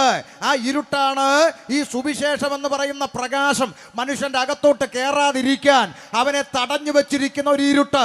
ആ ഇരുട്ടിനെ ബൈബിൾ വിളിക്കുന്ന പേര് ഈ ലോകത്തിന്റെ ദൈവം അഥവാ പാപം. കൊടങ്ങാവിളക്കാർ ശ്രദ്ധിച്ചോ, മനുഷ്യന്റെ അകത്ത് പ്രവേശിച്ച ഇരുട്ട് പാപം. അതുകൊണ്ടാണ് ഞങ്ങൾ ഉപദേശമാര് കവലകളിൽ നിന്ന് നാണമില്ലാതെ തൊണ്ട കീറുന്നത്. മനുഷ്യ, നീ പാപിയാണ്. മനുഷ്യൻ പാപിയാണ്, മനുഷ്യൻ പാപിയാണ്. ഈ ഉപദേശമാരെ കൊണ്ട് തോറ്റു. യവന്മാർക്ക് ആകെ പറയാൻ ഒന്നേ ഉള്ളൂ, ആരെ കണ്ടാലും പാപിയാണ്. ഇപ്പൊ ചില ആളുകൾ പറയും ചുമ്മാതാ, മനുഷ്യൻ പാപി ഒന്നും അല്ല. മനുഷ്യൻ പാപി അല്ലെന്ന് പറയുന്നവരാരെങ്കിലും കൊടങ്ങാവിളയിൽ ഇന്ന് രാത്രി എൻ്റെ ശബ്ദം കേൾക്കുന്നെങ്കിൽ, ഇന്ന് രാത്രി കടയടച്ചു പോകുമ്പോൾ കടയ്ക്ക് പൂട്ടിടരുത്. നാളെ രാവിലെ അറിയാം കൊടങ്ങാവിളെ പാപിയുണ്ടോ ഇല്ലയോ. അന്വേഷിച്ച് തപ്പിപ്പോകണ്ട. പൂട്ടിട്ടാൽ പൂട്ട് പിടിച്ചൊന്ന് കുലുക്കി, പിന്നൊന്നുകൂടെ കുലുക്കി, പിന്നൊന്നുകൂടെ കുലുക്കി വെച്ചാണ് ചേട്ടൻ വീട്ടിൽ പോകുന്നത്. എന്നിട്ട് ഉറക്കമില്ലാതെ വന്നപ്പോഴാണ് CCTV വെച്ചത്. ആരെ പേടിച്ച്? മനുഷ്യന്മാരെ പേടിച്ചല്ലേ? ഇവിടുത്തെ രാത്രി നമ്മുടെ നാട്ടിലെ സഹോദരിമാര് രാത്രി കഥകടച്ച് കൊളുത്തിട്ട് ഓടാമ്പലം പിടിച്ചിട്ടേച്ച് പിന്നെ കഥകിന്റെ പുറകിൽ ഇപ്പൊ ചട്ടിയും കലവും വാരി അടുക്കി വെച്ചേച്ചാ പലരും ഉറങ്ങുന്നത്. ആരെ പേടിച്ച്? പുലി ഇറങ്ങുമെന്ന് പേടിച്ചാണോ? ആണോ? പുലി ഇറങ്ങുമെന്ന് പേടിച്ചാണോ നെയ്യാറ്റിൻകരയിൽ? അല്ല, ഇരുകാലികളായ മനുഷ്യന്മാരെ പേടിച്ചിട്ട് അല്ലേ? പാതിരാത്രി ഒരു നിശ്ചിത സമയം കഴിഞ്ഞാൽ ഒരു പെൺകുട്ടിക്ക് ഇവിടുന്ന് തിരുവനന്തപുരം വരെ പോയിട്ട് വരാൻ ഇന്ന് ധൈര്യമില്ല. ധൈര്യമുണ്ടെങ്കിൽ പോയിട്ട് വന്നാൽ വിവരമറിയുമെന്ന സ്ഥിതിയിലാണ് ഇന്ന് നാടിൻ്റെ അവസ്ഥ. ആരെ പേടിച്ചിട്ട്? വഴിക്ക് വെച്ച് സിംഹം പിടിക്കുമെന്നോ മ്യൂസിയത്തിൽ നിന്ന് ഒരു കരടി ചാടിയിട്ടുണ്ടെന്നോ അല്ല, ഇരുകാലികളായ മനുഷ്യന്മാരെ പേടിച്ചിട്ടെന്ന്. കാരണം മനുഷ്യൻ പാപിയാണെന്ന് വേദപുസ്തകത്തിന്റെ പ്രഖ്യാപനം. 10 മാസം വയറ്റിൽ ചുമന്ന പെറ്റതള്ളയുടെ കഴുത്തെറുക്കാൻ സ്വന്തം കുഞ്ഞിനെ പ്രേരിപ്പിക്കുന്നത് ഏതെങ്കിലും ഈശ്വരന്മാരാണോ എന്ന് കൊടങ്ങാവിള ഒന്ന് പറയണം.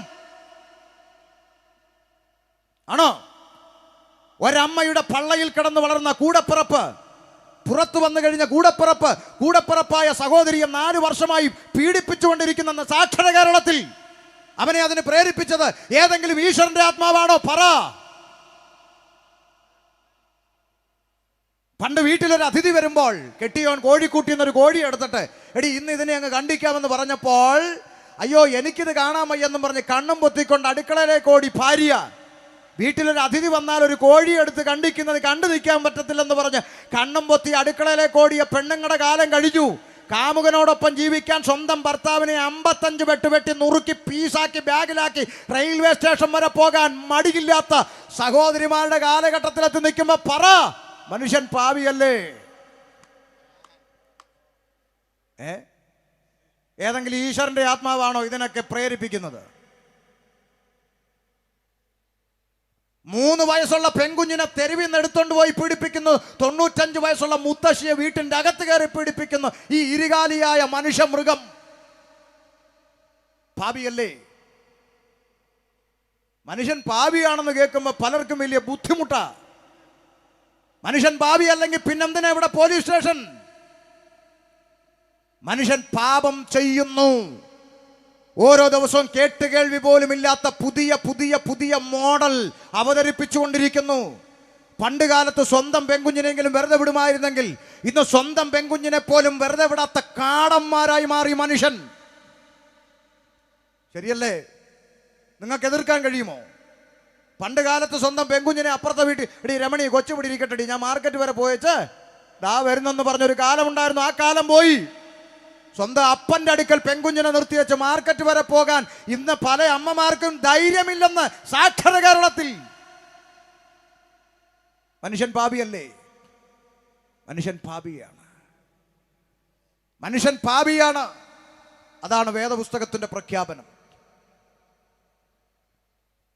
ഞങ്ങൾ ഈ വിഷയങ്ങളെ തെരുവിൽ പ്രസംഗിക്കുമ്പോൾ ഞങ്ങൾ വിളിച്ചു പറയുന്നു, മനുഷ്യൻ പാപത്തിന്റെ അടിമത്തത്തിൽ പെട്ടുകിടക്കുന്നത് കൊണ്ടാണ് വിവിധ മാധ്യമങ്ങളിൽ കൂടി മനുഷ്യൻ ഇവിടെ നശിച്ചുകൊണ്ടിരിക്കുന്നത്. പാപം എന്ന് പറഞ്ഞാൽ രാവിലെ വന്ന് കോളിംഗ് ബെൽ അടിച്ച് ഗുഡ് മോർണിംഗ്, ഞാനാ പാപി അല്ലെങ്കിൽ പാപം, ഇന്ന് നിങ്ങളുടെ കൂടെ താമസിക്കാൻ ആഗ്രഹിക്കുന്നു എന്ന് പറയുന്ന ഒരു മനുഷ്യനല്ല പാപം. പാപം ഒരു മനുഷ്യനായിരുന്നെങ്കിൽ പിണറായി സഖാവിന് ഒരു പരാതി കൊടുത്ത് അവനെ അറസ്റ്റ് ചെയ്ത് ജയിലിലിട്ട് എന്നേ നാട് രക്ഷപ്പെടുമായിരുന്നു, ഇല്ലേ? പാപം ഒരു വടവൃക്ഷമായിരുന്നെങ്കിൽ ഒരു പണിക്കാരനെ വിളിച്ച് വെട്ടിക്കളഞ്ഞ് നാട് രക്ഷിക്കാമായിരുന്നു, ഇല്ലേ? പാപം ഒരു വസ്തുവായിരുന്നെങ്കിൽ അല്പം പെട്രോൾ ഒഴിച്ച് കത്തിച്ചതിന്റെ ചാരമെടുത്ത് പമ്പയിലോ കാവേരിയിലോ ഒഴുക്കി എന്നേ നാട് ശുദ്ധമാക്കുമായിരുന്നു, ഇല്ലേ? എന്തുകൊണ്ട് കഴിയുന്നില്ല? ഇരട്ട ചങ്കുള്ള നേതാവ് ഭരിക്കുന്ന സംസ്ഥാനത്ത് മനുഷ്യനെ പാപത്തിൽ നിന്ന് മോചിക്കാൻ ഇവിടുത്തെ ഒറ്റ സംവിധാനങ്ങൾക്കും കഴിയാത്തത് എന്തുകൊണ്ട്? പാപം ഒരു മനുഷ്യനല്ലാത്തത് കൊണ്ട്.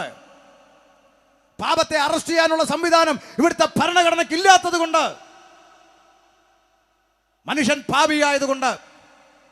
വിവിധ മാധ്യമങ്ങളിലൂടെ മനുഷ്യൻ പാപത്തിന് അടിമപ്പെട്ടിരിക്കുന്നു. ഒന്ന് പ്രധാനപ്പെട്ട ഒന്നാണ് ഞങ്ങൾ തെരുവിൽ നിന്ന് വിളിച്ചു പറയുന്ന ലഹരി. ശരിയല്ലേ? പ്രായപൂർത്തിയാകാത്ത കൊച്ചു കുട്ടിയെപ്പോലും കുട്ടി കുറ്റവാളിയാക്കി മാറ്റി ജുവൈനൽ ഹോമിലേക്ക് അയക്കുന്ന ചെകുത്താൻ ലഹരി.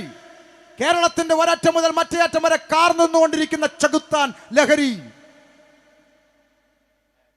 കഴിഞ്ഞ ദിവസങ്ങളിലെ യാത്രയിൽ എക്സൈസ് വകുപ്പിൽപ്പെട്ട ഒരു ഉദ്യോഗസ്ഥൻ പറഞ്ഞു, നിങ്ങൾ ഈ പ്രസംഗങ്ങൾ തുടരണം. എന്തുകൊണ്ട്? 6ാം ക്ലാസ്സിൽ പഠിക്കുന്ന ഒരു പെൺകുഞ്ഞിന്റെ ബാഗിൽ നിന്നാണ് MDMA എന്ന് പറയുന്ന മാരകമായ മയക്കുമരുന്ന് കണ്ടെത്തിയതെന്ന്. എന്റെ ശബ്ദം കേൾക്കുന്ന നിങ്ങളിൽ പലർക്കും 6ാം ക്ലാസ്സിൽ പഠിക്കുന്ന മക്കളുണ്ടാവില്ലേ? കേവലം 10ഓ 11ഓ വയസ്സ് മാത്രം പ്രായമുള്ള ഒരു പെൺകുഞ്ഞിന്റെ ബാഗിൽ നിന്ന് MDMA എന്ന് പറയുന്ന മാരക മയക്കുമരുന്ന് കണ്ടെടുത്തെങ്കിൽ ആ വാർത്ത നൽകുന്നത് അത്ര ശുഭകരമായ ഒരു സൂചനയല്ല. കേരളം വലിയൊരു വിപത്തിലേക്ക് പോകുന്നു എന്നുള്ളതിന്റെ സൂചനയാണ്. എന്തേ ഇവിടെ ആർക്കും കൊടി പിടിക്കേണ്ടാത്തത്? A മുതൽ Z വരെയുള്ള അക്ഷരമാലകളിൽ കൂണുപോലെ മുളച്ചു പൊങ്ങുന്ന രാഷ്ട്രീയ കോമരങ്ങൾക്ക് എന്താ ഈ വിപത്തിൽ നിന്ന് കേരളത്തെ രക്ഷിച്ചെടുപ്പാൻ ചെറുവിരലടക്കാൻ തന്റെ ഇടമില്ലാത്തത്? പിടിച്ചു കെട്ടാൻ കഴിയില്ല. എന്തുകൊണ്ട്? ഇതിന്റെ പിന്നിൽ ഒളിച്ചിരിക്കുന്ന ചെകുത്താൻ പാപമെന്ന് പറയുന്ന വിപത്താണ്. അല്ലാതെ ഞങ്ങൾ ഉപദേശിമാർ റോഡിൽ നിന്ന് പ്രസംഗിക്കുമ്പോൾ കുറെ രാഷ്ട്രീയ പ്രേമികൾ വന്നിട്ട് പറയും, നിങ്ങൾ ഇവിടെ കിടന്ന് ഉണ്ടാകീറിയുണ്ട്, ഇവിടെ എന്തോ മാറ്റം, അതിനൊക്കെ മദ്യവും മയക്കുമരുന്നും ലഹരിയൊക്കെ പിള്ളേരെ നശിപ്പിക്കുന്നെങ്കിൽ അതിനെ നന്നാക്കാനാണ് ഇവിടെ പോലീസും ഗവൺമെന്റും ഉള്ളത്. ഹേ രാഷ്ട്രീയ പ്രേമിയായ കൂട്ടുകാരാ, ഒരു ചോദ്യം ചോദിക്കട്ടെ. നിനക്ക് നട്ടലുണ്ടെങ്കിൽ തൻ്റെ ഇടത്തോടെ നട്ടൽ നിവർത്തി എന്ന് ഉത്തരം പറയണം. ഈ കൊച്ചു കേരളത്തിൽ ആരാണ് കുടിക്കാൻ മദ്യം വളം വന്നത്? പറ. മുട്ടുവിറക്കത്തില്ലെങ്കിൽ പറ. അതാത് ഗവൺമെന്റുകളാണ് കുടിക്കാൻ കൊടുക്കുന്നത്, അല്ലേ? അതെ. കുടിച്ചവനെ വഴി പിടിച്ചു നിർത്തി പിഴയടപ്പിക്കുന്ന ആരാ? എന്തേ? കുടിക്കാൻ കൊടുക്കുന്നതും സർക്കാർ, കുടിച്ചവനെ കൊണ്ട് പിഴയടപ്പിക്കുന്നതും സർക്കാർ. നാടകമേ ഉലകം. വിൽക്കുന്നിടത്ത് പോലീസ് കാവല്, വിറ്റ് കഴിഞ്ഞാൽ അടുത്ത വളവില്. വിൽക്കുന്നിടത്ത് അടി ഉണ്ടാകാതിരിക്കാൻ കാവല് നിൽക്കും, വിറ്റ് കഴിഞ്ഞാൽ അടുത്ത വളവിൽ പോയി ഒളിച്ചിരിക്കും. കാരണം അവൻ അതിലെയാണല്ലോ വരുന്നത്. ഇത്തരം നാടകമല്ല ഇവിടെ നടക്കുന്നത്. കോമാളികളാ ജീവിക്കുന്ന പൊതുജനം കഴുത. എന്നാ മിണ്ടാത്തെ? ഒരു സാധാരണ കൂലിപ്പണിക്കാരൻ ഈ കൊച്ചു കേരളത്തിലെ ജീവിതം എങ്ങനെ കൊണ്ടുപോകുന്നതെന്ന് ഇന്ന് വരെ ഒരുത്തനെങ്കിലും ചിന്തിച്ചിട്ടുണ്ടോ? ഇല്ലെങ്കിൽ 2 മിനിറ്റ് കേട്ടോ. ഇതും സുവിശേഷത്തിന്റെ ഭാഗമാണ്. മനുഷ്യൻ തിന്മയിലേക്ക് പോകുന്നതും കൂടെ പറയണമല്ലോ. ഒരു സാധാരണ കൂലിപ്പണിക്കാരന്റെ ജീവിതം നിങ്ങളൊന്ന് ചിന്തിക്കുക. കാലത്ത് മുതൽ വൈകുന്നേരം വരെ അധ്വാനിച്ചു, വൈകിട്ട് 1200 രൂപ ശമ്പളം മേടിച്ച് പോക്കറ്റിൽ തിരികുന്നു, കൈയും കാലും മുഖവും കഴുകുന്നു, ഒറ്റ ഓട്ടം. എവിടെ? ബിവറേജിന്റെ തിണ്ണയിലേക്ക്. തലേ തോർത്ത് വിട്ടുകൊണ്ട് അളിയൻ പമ്മി നിൽക്കുന്നു കുപ്പിയെടുക്കാൻ. തൊട്ടു പുറകെ ഹെൽമറ്റ് വെച്ചോണ്ട് മോൻ നിപ്പുണ്ട്, അത് പുള്ളി അറിയുന്നുമില്ല. അപ്പൻ തോർത്തിട്ടോണ്ട് മോൻ ഹെൽമറ്റ് വെച്ചോണ്ട്, രണ്ടുപേരും ഒറ്റ ക്യൂവിൽ നിൽക്കുന്നതാണ് പുതിയ കാഴ്ച. 1200-ൽ 700 രൂപ കൊടുത്ത് കുപ്പിയെടുത്തു അപ്പൻ. കണക്ക് ശരിയാണോ എന്ന് ശ്രദ്ധിച്ചോണം. 1200-ൽ 700 രൂപ കൊടുത്ത് കുപ്പിയെടുത്തു അപ്പൻ. ബിവറേജിന്റെ മൂലയെ മാറിയിരുന്ന് കുപ്പി അടിച്ചു തീർത്തു. അപ്പൻ പിറ്റായി, കുപ്പി കാലിയായി. മിച്ചം കണക്ക് ശരിയാണോങ്കിൽ പറ, മിച്ചം എത്ര? 500 ആയി. കാലിക്കുപ്പിയും കൊണ്ട് അപ്പൻ ആടി അടുത്തുള്ള ആക്രി കട വരുന്നു. കാലിക്കുപ്പി അവിടെ കൊടുത്തു, കുപ്പിക്ക് കിട്ടി 3 രൂപ. അരിക്ക് 1 രൂപയല്ലേ ഉള്ളൂ. വികസനമാണല്ലോ, വികസനം. ഇപ്പൊ 3 കിലോ അരി വീട്ടിലെത്തും. പെണ്ണുമ്പിള്ളയ്ക്ക് പരാതി ഇല്ല. 3 കിലോ അരിയും കൊണ്ട് മിച്ചം 500 പോക്കറ്റിൽ തിരികി ഇവൻ ആടി കൈനറ്റിക് കൊണ്ടാ എടുത്ത് വീട്ടിലോട്ട് പോകുമ്പോൾ ദാ വരുന്നു അടുത്ത ഇരുട്ടടി. ഏത്? ആ വളവ് തിരിഞ്ഞപ്പോൾ ഒളിച്ചിരുന്ന് എര പിടിക്കുന്ന ജീവി പിടിച്ചു. ഊതടാന്ന് പറഞ്ഞു ഊതി. ബാക്കി 500 ഉള്ളത് അവനും കൊണ്ടുപോയി. എന്തേ? ബാക്കി 500 ഉള്ളത് അവനും കൊണ്ടുപോയി. കാലത്ത് മുതൽ വൈകുന്നേരം വരെ അധ്വാനിച്ച് 1200 രൂപ കയ്യിൽ നിന്ന് പോയപ്പോൾ 3 കിലോ അരി വീട്ടിലെത്തിയതിന്റെ പേരാണ് രാഷ്ട്രീയ ചേട്ടൻ നമ്മളെ പഠിപ്പിച്ച വികസനം. എന്നാ മിണ്ടാത്തെ? പൊതുജനം കഴുത. എന്തെല്ലാം കോമഡികളാണ് ഇവിടെ നടക്കുന്നത്. ഈ കഴിഞ്ഞ ചില 3 മാസങ്ങൾക്ക് മുമ്പ് ഭരണതലത്തിലിരിക്കുന്ന ഒരു മന്ത്രി പറയുന്നു, അടുത്ത ആഴ്ച കേരളത്തിലെ എല്ലാ മലയാളികളും ലഹരിക്കെതിരായി സന്ധ്യയ്ക്ക് ദീപം തെളിക്കണം. പിന്നല്ല മന്ത്രിമാരായ ഇങ്ങനെ വേണമെന്ന് തോന്നി. പക്ഷേ 3 ആഴ്ച കഴിഞ്ഞപ്പോൾ അതേ മന്ത്രി പറയുകയാണ് കേരളത്തിൽ മദ്യലഭ്യത ഉറപ്പുവരുത്തും എന്ന് പറഞ്ഞാൽ ഇനി എവിടെങ്കിലും ബിവറേജ് ഇല്ലെങ്കിൽ ഉണ്ടാക്കി തരും. 3 ആഴ്ച മുമ്പ് ലഹരിക്കെതിരായി ദീപം തെളിക്കുന്ന മന്ത്രി, 3 ആഴ്ച കഴിഞ്ഞപ്പോൾ ബിവറേജ് ഉണ്ടാക്കി തരുന്ന മന്ത്രി. ഇതിലും മികച്ച കോമഡി ലോകത്തിൽ എവിടെ കിട്ടും? പൊതുജനത്തെ പൊട്ടന്മാരാക്കി മാറ്റുന്നു. ഈ അടുത്ത കാലങ്ങളിലായി സർക്കാർ പറഞ്ഞതിന് സർക്കാരിൻ്റെ ആഭിമുഖ്യത്തിൽ ഗ്രാമാന്തരങ്ങൾ തോറും കള്ള് വിതരണം ചെയ്യാൻ പോവുകയാണ്. ക്ഷമിക്കണം, കള്ളെന്ന് പറയരുത്, പോലീസ് പിടിക്കും. പോഷകാഹാരം എന്ന് പറയണമെന്നാണ് മന്ത്രി പറഞ്ഞു. അതുകൊണ്ട് ക്ഷമിക്കണം, പെട്ടെന്ന് ആവേശത്തിൽ പറഞ്ഞു. കള്ളെന്നുള്ള പദം പിൻവലിക്കുന്നു. പോഷകാഹാരം വിതരണം ചെയ്യും. എൻ്റെ ചിന്തയിൽ പറഞ്ഞാൽ അംഗൻവാടി പഠിക്കുന്ന കുട്ടികൾക്കും കൊടുക്കണം സാർ. ഉപ്പുമാവിൻ്റെ കൂടെ 1 കുപ്പി പോഷകാഹാരം. 15ഉം 16ഉം വയസ്സിൽ വെട്ടുന്നതൊക്കെ ഔട്ട് ഓഫ് ഫാഷനായി. അംഗൻവാടി തൊട്ട് വെട്ടി തുടങ്ങട്ടെന്നേ. ഇവിടെ പൊതുജനം കഴുതയായി മാറിക്കൊണ്ടിരിക്കുന്ന ഭരണകാലം. എന്തെല്ലാം കോമഡി നിയമങ്ങളാണ് നാട്ടിലുള്ളതില്ലേ? 60 രൂപയുടെ കുപ്പി 640 രൂപയ്ക്ക് ബിവറേജ് വഴി വിറ്റ് GST സഹിതം പണം വാങ്ങി സർക്കാരിൻ്റെ ഖജനാവിൽ പണം വീണ് കഴിഞ്ഞാൽ വാങ്ങുന്നവൻ എവിടെ ഇരുന്ന് കുടിക്കാൻ പാടില്ല, പോലീസ് പിടിക്കും. കോമഡി 1. കോമഡി 2, ഇവിടെയുള്ള ഈ കാറ്, പിന്നെ ഓട്ടോ, ലോറി, ഇതിനകത്തെല്ലാം വെക്കുന്ന ബമ്പർ, അക്സസറീസ്, കൂൾ ഫിലിം, ഈ തുടങ്ങിയ ഐറ്റങ്ങൾ മുഴുവൻ വിൽക്കുന്ന കട നെയ്യാറ്റിൻകരയിലുണ്ടല്ലേ? വിൽക്കണം, നല്ല വില വിൽക്കണം. GST സഹിതം പണം പിടുങ്ങണം, സർക്കാരിൻ്റെ ഖജനാവിൽ പണം വീണ് കഴിഞ്ഞാൽ വാങ്ങുന്നവൻ ഇത് വണ്ടി വെച്ചുകൊണ്ട് നടക്കാൻ പാടില്ല. മാമന്മാർ വഴി പിടിച്ച് നിർത്തി പെറ്റി അടിപ്പിച്ച് അഴിപ്പിക്കും. വെക്കരുത്.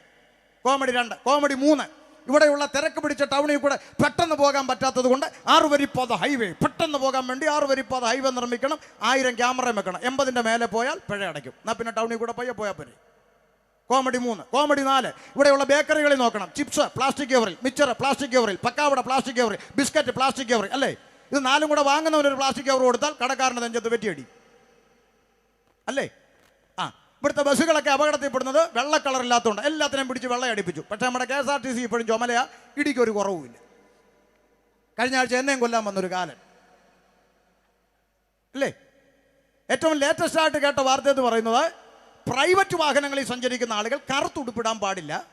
കാര്യം ഈ AI ക്യാമറയ്ക്ക് കൺഫ്യൂഷൻ ഉണ്ടാകും, നിങ്ങൾ ബെൽറ്റ് ഇട്ടിട്ടുണ്ടോ ഇല്ലയോ എന്ന്. അപ്പോൾ അതുകൊണ്ട് പെറ്റി വീട്ടിൽ വരാൻ സാധ്യതയുണ്ട്. അതുകൊണ്ട് പ്രൈവറ്റ് കാറുള്ളവർ കറുത്തുടുപ്പ്, കൺഫ്യൂഷൻ ഉണ്ടാകും ക്യാമറയ്ക്ക്. അപ്പോൾ ഇനി ഉടുപ്പിടണോ വേണ്ടെന്ന് പോലും തീരുമാനിക്കുന്ന കാലഘട്ടം വരും. പൊതുജനം ഇവിടെ കരുതിയാൽ, ഇപ്പം ചിലർക്ക് ഇത് കേൾക്കുമ്പോൾ ചില ആളുകൾ ചിന്തിക്കും ഇങ്ങനെ കമ്മ്യൂണിസ്റ്റിനെതിരായിട്ടാണ് ഈ പറയുന്നത്. അങ്ങനെയൊന്നും ചിന്തിക്കല്ലേ. ഇവിടെ കമ്മ്യൂണിസ്റ്റ് ഭരിച്ചാലും നാളെ കോൺഗ്രസ് ഭരിച്ചാലും ഇനി എങ്ങാനും താമര വിരിഞ്ഞാലും ഇതിനെയൊക്കെ തൂത്ത് കളയാൻ ചൂല് വന്നാലും നമ്മുടെയൊക്കെ ഗതി ഇതിൻ്റെ അപ്പുറത്തൊരു പുണ്ണാക്കും ഇവിടെ സംഭവിക്കാൻ പോകുന്നില്ല. കാലാകാലങ്ങളിൽ മാറി വരുന്ന രാഷ്ട്രീയക്കാർ അവരുടെ അവിടെ തലമുറ 3ഉം 4ഉം തലമുറയ്ക്കും തിന്നാനുള്ളത് ഉണ്ടാക്കി വെച്ചിട്ട് കളം വിടാൻ വേണ്ടി ഓടുന്ന അണ്ണന്മാരാ. അതിൻ്റെ അപ്പുറത്ത് ഇവിടെ പൊതുജനത്തെക്കുറിച്ച് ഭാരപ്പെടുന്ന വലിയ ഭരണകൂടങ്ങളൊന്നും ഇവിടെ ഉണ്ടാകാൻ പോകുന്നുമില്ല. ഇതൊന്നും തലയ്ക്കകത്ത് തിരിച്ചറിയാൻ അറിയാത്ത കുറെ പൊട്ടന്മാർ, ചെറുക്കന്മാർ ഏതൊക്കെയോ രാഷ്ട്രീയ പാർട്ടികൾക്ക് വേണ്ടി ചാകാനും കൊല്ലാനും നടക്കുക. എന്നെ കേൾക്കുന്ന കൂട്ടുകാരെ, കൂടപ്പുറപ്പെ, സ്നേഹിത, നീ ഏത് പാർട്ടിക്ക് വേണ്ടി അടിച്ചാലും ഇടിച്ചാലും ചത്താലും കൊന്നാലും ഇരു പാർട്ടിയുടെ നേതാക്കന്മാർ അടുത്ത സ്റ്റേജിൽ കാണുമ്പോൾ തമ്മിൽ കെട്ടിപ്പിടിച്ച് ക്യാമറയുടെ നേരെ നോക്കി വലിച്ച ചിരിയും ചിരിച്ച് അവരവരുടെ വീട്ടിൽ പോയി കിടന്ന് കൂർക്കം വലിച്ച് ഉറങ്ങും. ആരാ നിനക്ക് വേണ്ടി കരയുന്നത്? എടോ മനുഷ്യ, കേരളത്തിൽ ഇന്ന് വരെ ഒറ്റ രാഷ്ട്രീയക്കാരുടെ മക്കൾ രക്തസാക്ഷികളായി തെരുവി ചത്തട്ടില്ലടോ. ഉണ്ടോ? ഒരൊറ്റ രാഷ്ട്രീയ നേതാക്കന്മാരുടെ മക്കൾ തെരുവി കിടന്ന് ചത്തിട്ടില്ല. രാഷ്ട്രീയ നേതാക്കന്മാരുടെ മക്കൾ അമേരിക്ക, UK, കാനഡ, ഓസ്ട്രേലിയ പോയി പഠിച്ച് നല്ല വീട് മേടിച്ച് നല്ല കാറ് മേടിച്ച് നല്ല സമ്പാദ്യം ഉണ്ടാക്കി അടിച്ചു പൊളിച്ചു. ഇടയ്ക്കിടയ്ക്ക് നേതാക്കന്മാർ മക്കളെ കാണാൻ വിമാനം കയറി അമേരിക്ക പോന്നു. മക്കളുമായി ഒന്നിച്ചിരുന്ന് ചിക്കനും മട്ടനും കടിച്ചു പറിക്കുന്ന വീഡിയോ പിടിച്ച് ഫേസ്ബുക്കിൽ യൂട്യൂബിൽ വിടുമ്പോൾ ഇങ്ങകലെ തിരുവനന്തപുരത്ത് നെയ്യാറ്റിൻകര കൊച്ചു ഗ്രാമത്തിൽ പെറ്റതള്ളയ്ക്ക് കഞ്ഞി കൊടുക്കാത്തവൻ ലൈക്കും കമൻറ്റും അടിച്ച് റോഡിൽ കിടന്ന് ചാകുന്നു. ഇതൊക്കെയാണോ ഇവിടെ നടന്നുകൊണ്ടിരിക്കുന്നത്? ഇതൊന്നും തിരിച്ചറിയാൻ കഴിയാത്ത കുറെ പൊട്ടന്മാർ പറയാണ് ഗവൺമെൻറ് നന്നാക്കും. നിങ്ങൾ ഉപദേശിമാർ ഒന്ന് പോടും മനുഷ്യ. ഉപദേശിമാർ നന്നാക്കിയവരായി ഈ പന്തലിൻ്റെ അകത്ത് ഗ്രൗണ്ടിൽ നിരന്നിരിക്കുന്നത് നോക്ക്. ഇന്നലെ വരെ ഇവിടെ കള്ളും കുടിച്ച് മുണ്ടും മടക്കി കുത്തി നാടിനും വീടിനും പോലീസിനും തലവേദനയായി ജീവിച്ച ഒരു 10 എണ്ണമെങ്കിലും ഇതിൻ്റെ അകത്ത് കാണും. നന്നാക്കിയത് ഇവിടുത്തെ മർദ്ദനമുറകളല്ല, നന്നാക്കിയത് സുവിശേഷമാണ്. അക്രമത്തിന്റെ മാർഗമല്ല, പീഡനത്തിന്റെ മാർഗമല്ല, വാള് കാണിച്ചിട്ടല്ല, ബോംബ് പൊട്ടിച്ചിട്ടല്ല, ഒരു മൊട്ടുസൂചി കൊണ്ടുപോലും കുത്തി നോവിക്കാതെ മനുഷ്യന്റെ സ്വഭാവത്തിന് മാറ്റം വരുത്തിക്കൊണ്ട് ദേശത്തിനും കുടുംബത്തിനും സമൂഹത്തിനും പോലീസിനും നല്ലവനാക്കി നന്മയുള്ളവനാക്കി മാറ്റിക്കൊണ്ട് ഇന്നും ജൈത്രയാത്ര തുടരുന്ന ഒരു സന്ദേശമുണ്ടെങ്കിൽ ഞങ്ങൾ പൊട്ടന്മാരെ പോലെ തൊണ്ട കീറുന്ന സുവിശേഷമാണോ? ആമേൻ. അതുകൊണ്ട് പോലീസും ഗവൺമെന്റും ഒന്നും നന്നാക്കുമെന്നും പറഞ്ഞ് വെറുതെ ചിരിപ്പിക്കരുത്. ഇവിടുത്തെ ശിക്ഷാവിധികൾ മനുഷ്യനെ നന്നാക്കുകയാണോ? ആണോ? വിവാഹ സ്വപ്നങ്ങളുമായി ട്രെയിനിൽ യാത്ര ചെയ്ത നമ്മുടെ കൊച്ചു സഹോദരി സൗമ്യ എന്ന് പറയുന്ന പെൺകുഞ്ഞിനെ നരാധമനായി ഒറ്റക്കയ്യൻ ഗോവിന്ദച്ചാമി ട്രെയിനെ വെച്ച് പീഡിപ്പിച്ച് കൊന്നിട്ട് അവനെ അകത്ത് കിടന്ന് ഉണ്ടതെന്ന് തടിച്ചു കൊടുത്ത് സിനിമാ നടനെ പോലെ അവൻ തിരിച്ചു പുറത്തിറങ്ങിയപ്പോൾ അവന് പീഡിപ്പിക്കാൻ ഒരു കൈ പോരെന്ന് മനസ്സിലാക്കിയിട്ട് അവന് ഫാബ്രിക്കേറ്റഡ് ആയിട്ട് ഒരു കൈയും കൂടെ വെച്ചു കൊടുക്കാൻ തയ്യാറായ സംഘടനയുള്ള നാടാണ് സാർ കേരളം. അതുകൊണ്ട് വെറുതെ ചിരിപ്പിക്കരുത്. കഷായത്തിലും ജ്യൂസിലും ഷാരോൺ എന്ന് പറയുന്ന ഒരു ചെറുപ്പക്കാരനെ തിരുവനന്തപുരത്തല്ലേ വിഷം കൊടുത്ത് കൊന്നുകളഞ്ഞ ഗ്രീഷ്മ എന്ന് പറഞ്ഞ പെണ്ണ് ചിരിച്ചുകൊണ്ട് പുറത്തിറങ്ങി നടന്നുപോയ വീഡിയോ കണ്ടില്ലേ? എന്താ ഗവൺമെന്റ് കൊടുത്ത പരിഗണന? പ്രായം കുറവായി, 22 വയസ്സല്ലേ ഉള്ളൂ. ഇനി എത്ര പേരെ കൊല്ലാനുള്ള പ്രായം കൊച്ചിനുണ്ട്? അകത്ത് കിടന്ന് കൊല്ലാൻ പറ്റുമോ? അതുകൊണ്ട് പുറത്തു പോയി ആവശ്യത്തിന് കൊന്നു തീർത്തിട്ട് വരട്ടെ. മുട്ടിക്ക് ഇങ്ങനെയുള്ള നിയമ സംവിധാനങ്ങൾ വെച്ചിട്ട് ഉപദേശിമാർ തൊണ്ടകുറുണ്ട് ഞങ്ങൾ നന്നാക്കുന്നത് പോടോ ചിരിപ്പിക്കാതെ. കാലങ്ങളായി ഇവിടെ പ്രസംഗിക്കുന്ന ഷമീർ അബ്ദുൽ സലാമിനെയും ഇവിടെ ഇരിക്കുന്ന നാരായണൻകുട്ടിയെയും ഇവിടെ ഇരിക്കുന്ന ജോസഫിനെയും തോമസിനെയും ജാതി മത വർണ്ണവർഗ വ്യത്യാസമില്ലാതെ കാലങ്ങളായി മനുഷ്യന്റെ സ്വഭാവത്തിന് മാറ്റം വരുത്തിക്കൊണ്ട് ഇന്നും ജൈത്രയാത്ര തുടരുന്ന ഒരേ ഒരു സന്ദേശമുണ്ടെങ്കിൽ അതാണ് ഷമീർ അബ്ദുൽ സലാം പ്രസംഗിക്കുന്ന നസ്രയനായ യേശുക്രിസ്തുവിന്റെ സുവിശേഷം. അതുകൊണ്ട് ഞങ്ങൾ തൻ്റെ ഇടത്തോടെ പ്രസംഗിക്കും. സ്തോത്രം.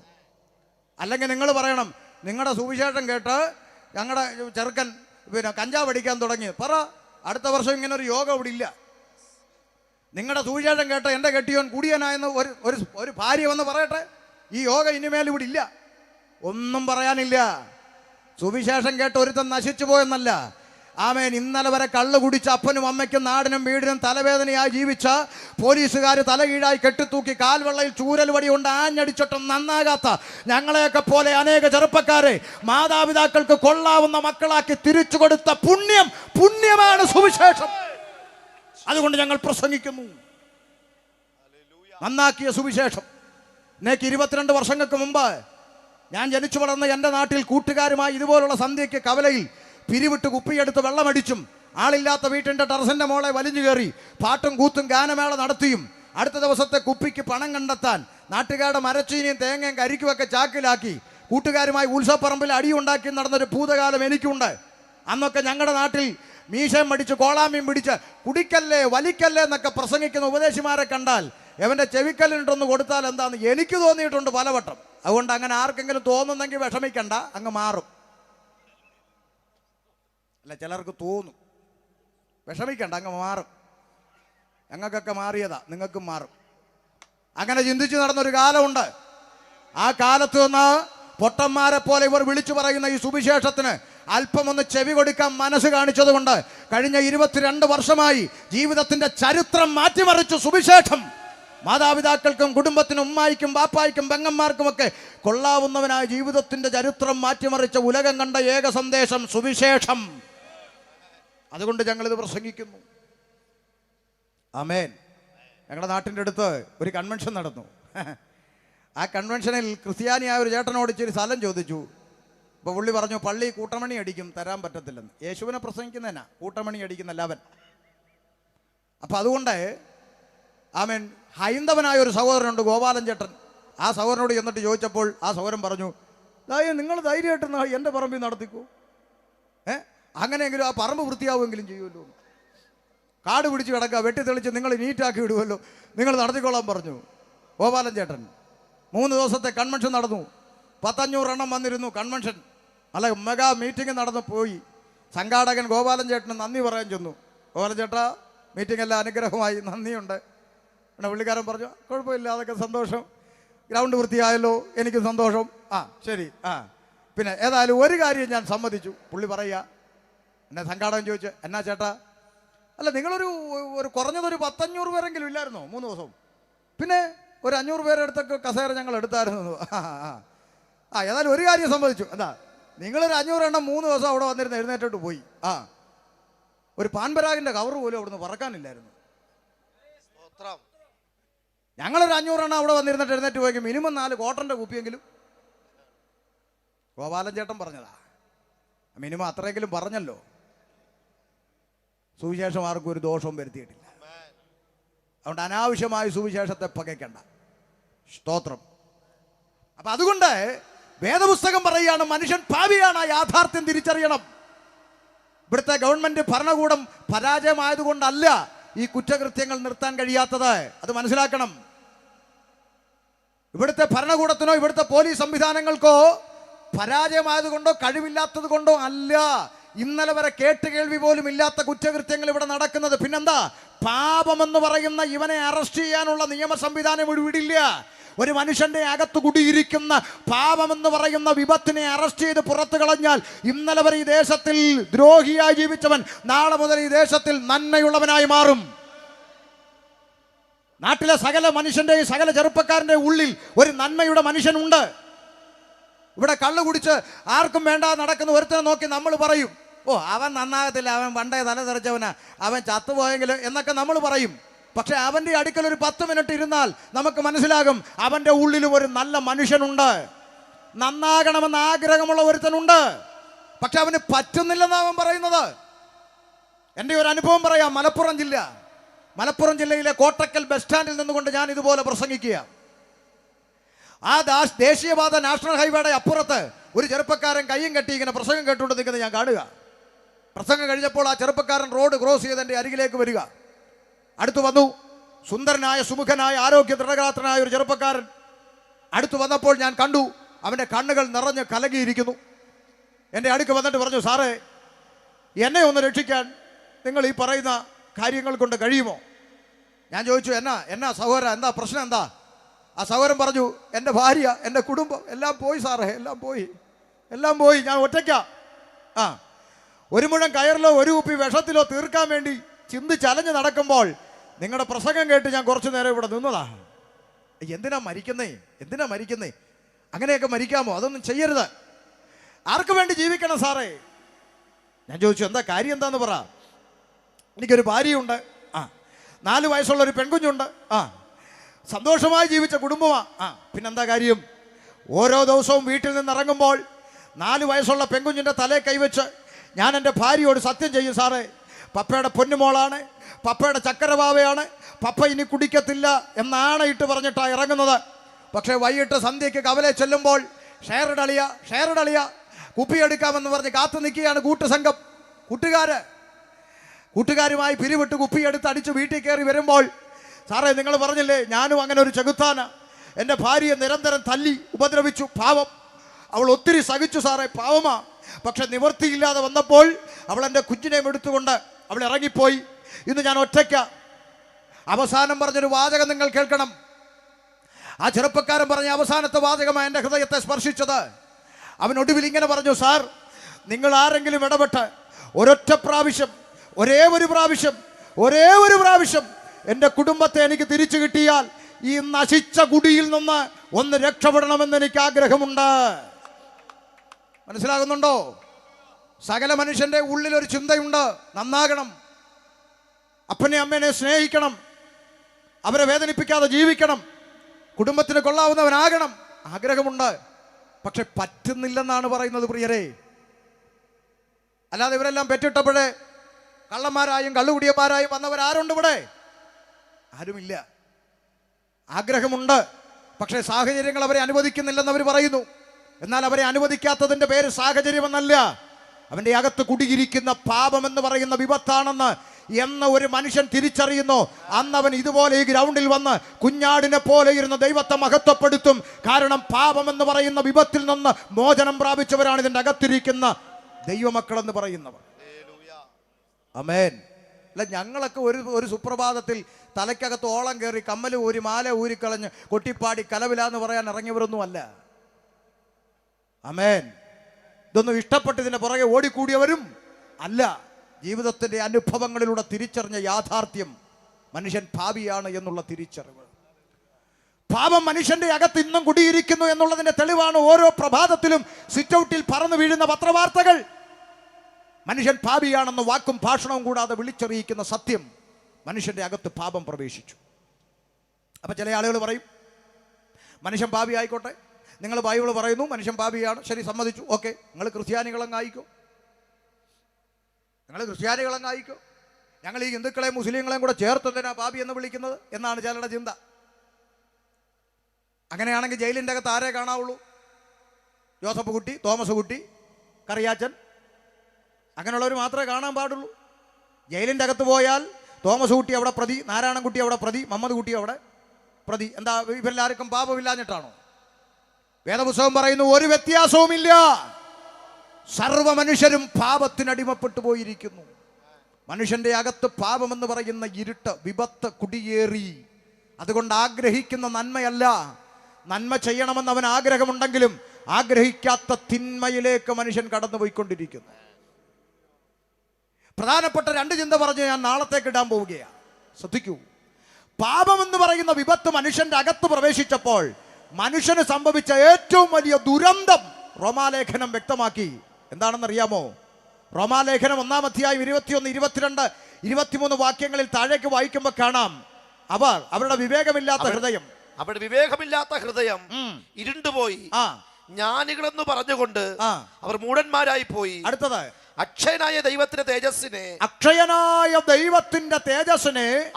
അവർ ക്ഷയമുള്ള മനുഷ്യൻ, പക്ഷി, നാൽക്കാലി, ഇഴജാതി എന്നിവിടെ രൂപസാദൃശ്യമായി മാറ്റിക്കളഞ്ഞു. മനുഷ്യന്റെ അകത്ത് പാപമെന്ന് പറയുന്ന വിപത്ത് കുടിയേറിയപ്പോൾ മനുഷ്യന് സംഭവിച്ച ഏറ്റവും വലിയ ദുരന്തം ഇന്ന് രാത്രി കൊടങ്ങാവിള തിരിച്ചറിയണം. മനുഷ്യൻ സൃഷ്ടാവിനെ മറന്നു, സൃഷ്ടിയ ദൈവമെന്ന് വിളിച്ചു. സൃഷ്ടിച്ചവനെ മറന്നു, സൃഷ്ടിയ ദൈവമെന്ന് വിളിച്ചു. സൃഷ്ടാവായ ദൈവത്തിന് കൊടുക്കേണ്ട മഹത്വം മനുഷ്യൻ പങ്കുവെച്ചുവെന്ന് ആർക്കൊക്കെ?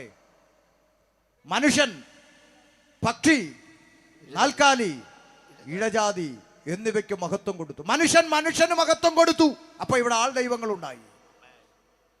പിടികിട്ടുന്നുണ്ടോ? തലേ കയറുന്നുണ്ടോ? സൃഷ്ടാവിന് കൊടുക്കേണ്ട മഹത്വം മനുഷ്യൻ ആർക്ക് കൊടുത്തു?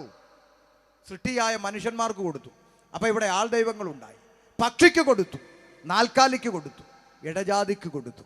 ഇവിടെ പാരമ്പര്യം പറയുന്ന ക്രിസ്ത്യാനി ഇതിനെ നാലിനെയും കൂടെ ഒന്നിച്ച് ഒരു കണ്ണാടി കൂട്ടിലാക്കി ജംഗ്ഷനിൽ വെച്ച് മഹത്വം കൊടുക്കും. മനസ്സിലാകുന്നുണ്ടോ? തലയ്ക്കകത്ത് കയറുന്നുണ്ടോ? അക്ഷയനായ ദൈവത്തിന്റെ തേജസ്സിനെ ക്ഷയമുള്ള മനുഷ്യൻ, പക്ഷി, നാൽക്കാലി, ഇഴജാതി, മൃഗജാതി എന്നിവിടെ രൂപസാദൃശ്യമാക്കി മനുഷ്യൻ മാറ്റിക്കളഞ്ഞു. ഒന്നുകൂടി മനസ്സിലാകുന്ന ഭാഷയിൽ പറഞ്ഞാൽ, മനുഷ്യനെ സൃഷ്ടിച്ചതാര്? ഗ്രൗണ്ടിൽ നിന്ന് ഉത്തരം പറ. മനുഷ്യനെ സൃഷ്ടിച്ചതാര്? പോരാ, ഉറക്കെ പറ. മനുഷ്യനെ സൃഷ്ടിച്ചതാര്? ഹിന്ദുവോ മുസൽമാനോ ക്രിസ്ത്യാനി ആരോ ആയിക്കോട്ടെ, മനുഷ്യനെ സൃഷ്ടിച്ചതാര്? എന്തായാലും കുരങ്ങല്ലല്ലോ പിള്ളേരെ പഠിപ്പിക്കുന്ന പോലെ. കുരങ്ങിന്നാണെന്നാ പിള്ളേരെ പഠിപ്പിക്കുന്നത് അല്ലേ?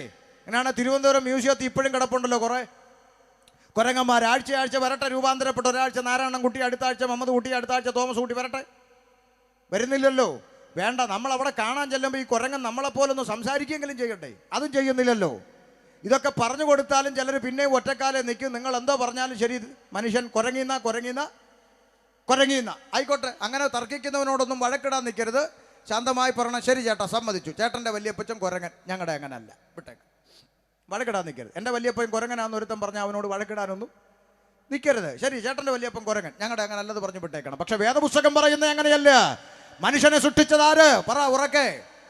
ദൈവം. അങ്ങനെങ്കിൽ 2024 ഞാൻ ചോദ്യം ഒന്ന് മാറ്റി പിടിക്കാൻ പോവുക. മനുഷ്യനെ സൃഷ്ടിച്ചതാര്? ദൈവം. ഇന്ന് ദൈവത്തെ സൃഷ്ടിക്കുന്നതാര്? അതാ ദുരന്തം. പിടികിട്ടിയോ? ഇന്ന് ദൈവത്തെ സൃഷ്ടിക്കുന്ന ആരാ? മനുഷ്യൻ. സകല ലോകത്തെയും സൃഷ്ടിച്ച, സകല ചരാചരത്തെയും ഉളവാക്കിയ മഹാദൈവത്തെ ഈ മൂക്കി ശ്വാസമുള്ള പേട്ട് മനുഷ്യൻ സൃഷ്ടിക്കുമെന്ന്. മേപ്പോട്ട് വലിക്കുന്ന ശ്വാസം കീപ്പോട്ട് വിടാൻ കഴിയാതെ പോയാൽ വാഴപ്പിണ്ടി പോലെ കിടക്കുന്ന ഇവനാണ് ദൈവത്തെ സൃഷ്ടിക്കുന്നത്. മനസ്സിലാകുന്നുണ്ടോ? ബ്ലാക്ക് ആൻഡ് വൈറ്റ് വേണോ, കളർ വേണോ, ഇരിക്കുന്ന വേണം, നടക്കുന്ന വേണം, കിടക്കുന്ന വേണം, ലിപ്സ്റ്റിക് ഇട്ട വേണം, വിടാത്ത വേണം, ആരുണ്ടാക്കി തരും? ഈ പേട്ട് മനുഷ്യൻ ഉണ്ടാക്കി തരും. എന്നിട്ട് ഇവന് വയ്യാതെ വരുമ്പോൾ ഇവൻ ആരെ വിളിക്കും? ദൈവമേന്ന്. ഇതാണ് മനുഷ്യൻ. മനസ്സിലാകുന്നുണ്ടോ? മനുഷ്യൻ സൃഷ്ടാവിനെ മറന്നെന്ന്, സൃഷ്ടിക്ക് മഹത്വം കൊടുത്തെന്ന്. ഇനി നിങ്ങൾക്ക് മനസ്സിലായെങ്കിലും മനസ്സിലാകുന്ന പോലെ ഒരു ഉദാഹരണം പറയാം. 2018 പ്രളയം വന്നോ പറ. വന്നു. പാരമ്പര്യം പറയുന്ന ക്രിസ്ത്യാനിയുടെ വീട്ടിൽ ഉൾപ്പെടെ വെള്ളം കയറിയില്ലേ? കയറി. പാരമ്പര്യം പറയുന്ന ക്രിസ്ത്യാനിയുടെ വീട്ടിൽ ഇരിക്കുന്ന യേശുവും ഗീവർഗീസും ഉൾപ്പെടെ ഒഴുകി പോയോ പറ. പോയി അല്ലേ? ചാക്കോച്ചൻ നോക്കിയപ്പം വർഗീസ് തെക്കോട്ടും യേശു വടക്കോട്ടും ഒഴുകുന്നു അല്ലേ? ചാക്കോച്ചൻ ചാടി വെളിയിലോട്ട് ഇറങ്ങി മേലോട്ട് നോക്കിയപ്പോൾ രക്ഷിക്കാൻ ഹെലികോപ്റ്റർ താഴോട്ട് വരുന്നുണ്ട്. ഉടനെ ഒറ്റ നിലവിളി, ഹെലികോപ്റ്റർ രക്ഷിക്കണമെന്ന്. ഈ എൻ്റെ യേശുവിനെ വർഗീസിനെ രക്ഷിക്കണമെന്നാണോ പറഞ്ഞത്, അതോ എന്നെ രക്ഷിക്കണമെന്നാണോ? സത്യം പറ, ഉള്ളതേ പറയാവൂ, പറ. എന്നെ രക്ഷിക്കണമെന്ന് പറഞ്ഞല്ലേ. ഹെലികോപ്റ്റർ താഴെ വന്നു, ചാക്കോച്ചനെ തൂക്കിയെടുത്തു, ദുരിതാശ്വാസ ക്യാമ്പിൽ കൊണ്ടുപോയി ആക്കി രക്ഷിച്ചു അല്ലേ. ഒരാഴ്ച കഴിഞ്ഞപ്പോൾ വെള്ളമൊക്കെ ഇറങ്ങി ശാന്തമായി. ചാക്കോച്ചൻ തിരിച്ച് വീട്ടിൽ വന്നപ്പോൾ ഒഴുകിപ്പോയ വർഗീസ് അവിടെ ചെളി പിടിച്ച് കിടക്കുന്നു. പുള്ളി ഓടിപ്പോയി അതിനെ തുടച്ചെടുത്ത് ഷോക്കേഴ്സിൽ കൊണ്ട് വെച്ചിട്ട് പറയാ, എന്നെ രക്ഷിക്കണേ.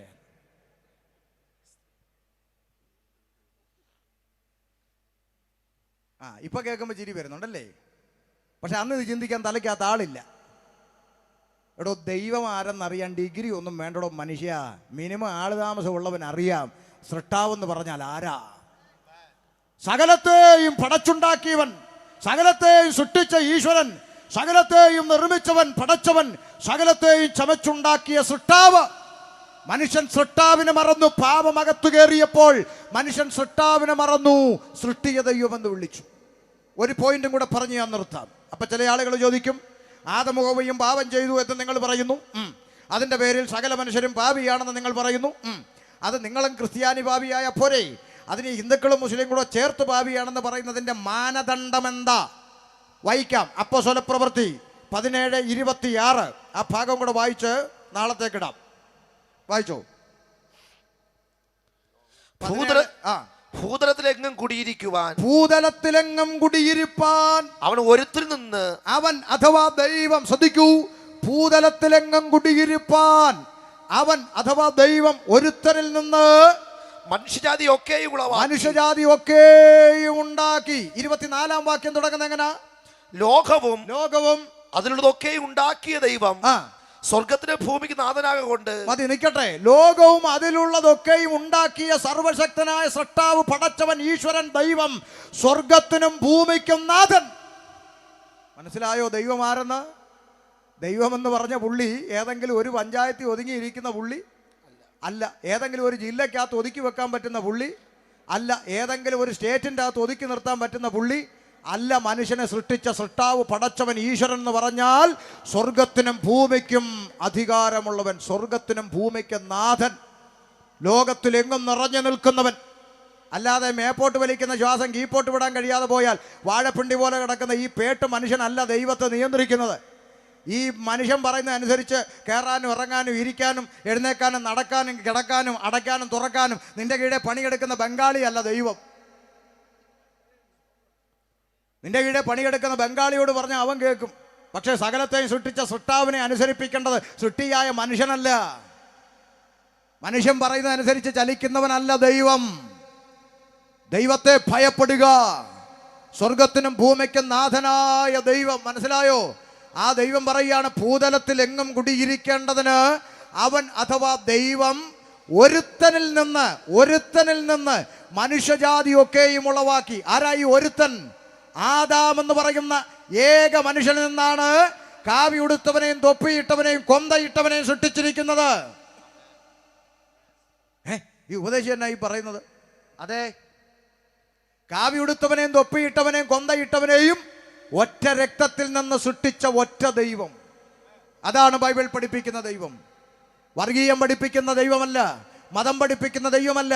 ഇവിടുത്തെ കാവി ഉടുത്തവനും തൊപ്പിയിട്ടവനും കൊന്തയിട്ടവനും ഒറ്റ രക്തത്തിന്റെ ഉടമയാണെന്ന് പഠിപ്പിക്കുന്ന ഉലകത്തിലൊരു പുസ്തകം വിശുദ്ധ ബൈബിൾ.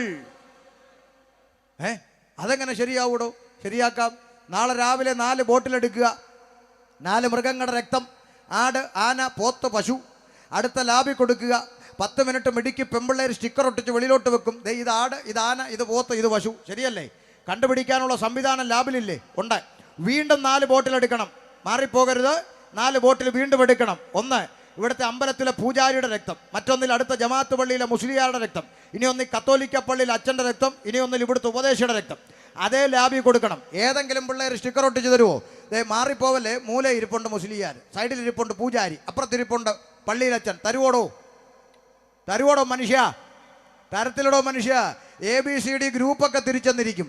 പക്ഷേ പിള്ളേർ ഇറങ്ങി വന്നിട്ട് പറയും, മനുഷ്യന്റെ സമയം മെനക്കെടുത്തരുത്, ഇതെല്ലാം മനുഷ്യന്റെ രക്തം അല്ലേ? അതുകൊണ്ടാണല്ലോ രക്തം കൊടുക്കുമ്പോൾ ഒരുത്തനും പാർട്ടിയും ഇല്ല, ജാതിയും ഇല്ല. ഉണ്ടോ? കൊന്തയും കുരിശും കഴുത്തിലിട്ടുകൊണ്ട് ചെറുക്കൻ ബൈക്ക് ഓടിച്ച് പാഞ്ഞു പോയി ടിപ്പറിൻ്റെ അടിയിലോട്ട് ചെന്ന് കയറി. തല പൊട്ടി മെഡിക്കൽ കോളേജിൽ കൊണ്ട് ചെന്നു. ഡോക്ടർ പറഞ്ഞു, ഇപ്പോൾ ഒരു കുപ്പി ബ്ലഡ് അടച്ചാൽ കൊച്ചിനെ നമുക്ക് രക്ഷിക്കാമെന്ന്. ക്രിസ്ത്യാനി ചെക്കൻ്റെ ക്രിസ്ത്യാനി അമ്മ ക്രിസ്ത്യാനി ദൈവത്തോട് കരഞ്ഞു, എൻ്റെ കർത്താവേ, എൻ്റെ കുഞ്ഞിന് ആരെ ബ്ലഡ് കൊടുക്കുമെന്ന്. ഇത് കേട്ടുകൊണ്ട് തൊട്ടടുത്ത ബെഡിൽ അമ്മയ്ക്ക് കൂട്ടിരിക്കാൻ വന്ന കാവി ഉടുത്ത RSSകാരൻ പറഞ്ഞു, അമ്മ കരയണ്ട, ഞാൻ തരാം ബ്ലഡ്. വേണ്ട വേണ്ട, നീ BJP അല്ലേ, നീ ഇന്ന് വരെ ഒരമ്മയും പറഞ്ഞ് ഞാൻ കേട്ടിട്ടില്ല. നിങ്ങൾ ആരെങ്കിലും കേട്ടിട്ടുണ്ടോ? ഇല്ല. പിന്നെ എന്തിനാണോ മനുഷ്യ ഈ അടിക്കുന്നത്? അല്ല, എന്തിനാ ഈ തമ്മിൽ അടിക്കുന്നത്? അമ്പലത്തിലെ പൂജാരിയുടെ കിഡ്നി അടിച്ചു പോയി. ഒരു കിഡ്നിക്ക് മനോരമയെ പരസ്യം ചെയ്തു. പരസ്യം കണ്ടു വന്ന ജമാഅത്ത് പള്ളിയിലെ മുസ്ലിയാരുടെ കിഡ്നി എനിക്ക് വേണ്ടെന്ന് പൂജാരിയും പറഞ്ഞിട്ടില്ല. പിന്നെ എന്തിനാണോ ഈ കിടന്ന് അടിക്കുന്നത്? മേപ്പോട്ട് വലിക്കുന്ന ശ്വാസം കീപ്പോട്ട് വിടാൻ കഴിയാതെ പോയാൽ ദാ കിടക്കുന്നു വാഴപ്പുണ്ടി. ആരാ പൊക്കിയെടുക്കുന്നത്, ഏത് പാർട്ടിക്കാരനാ, ഏത് മതക്കാരനാന്ന് പിന്നെ ബോധം വന്നാൽ അറിയാം. ഇല്ലെങ്കിലോ?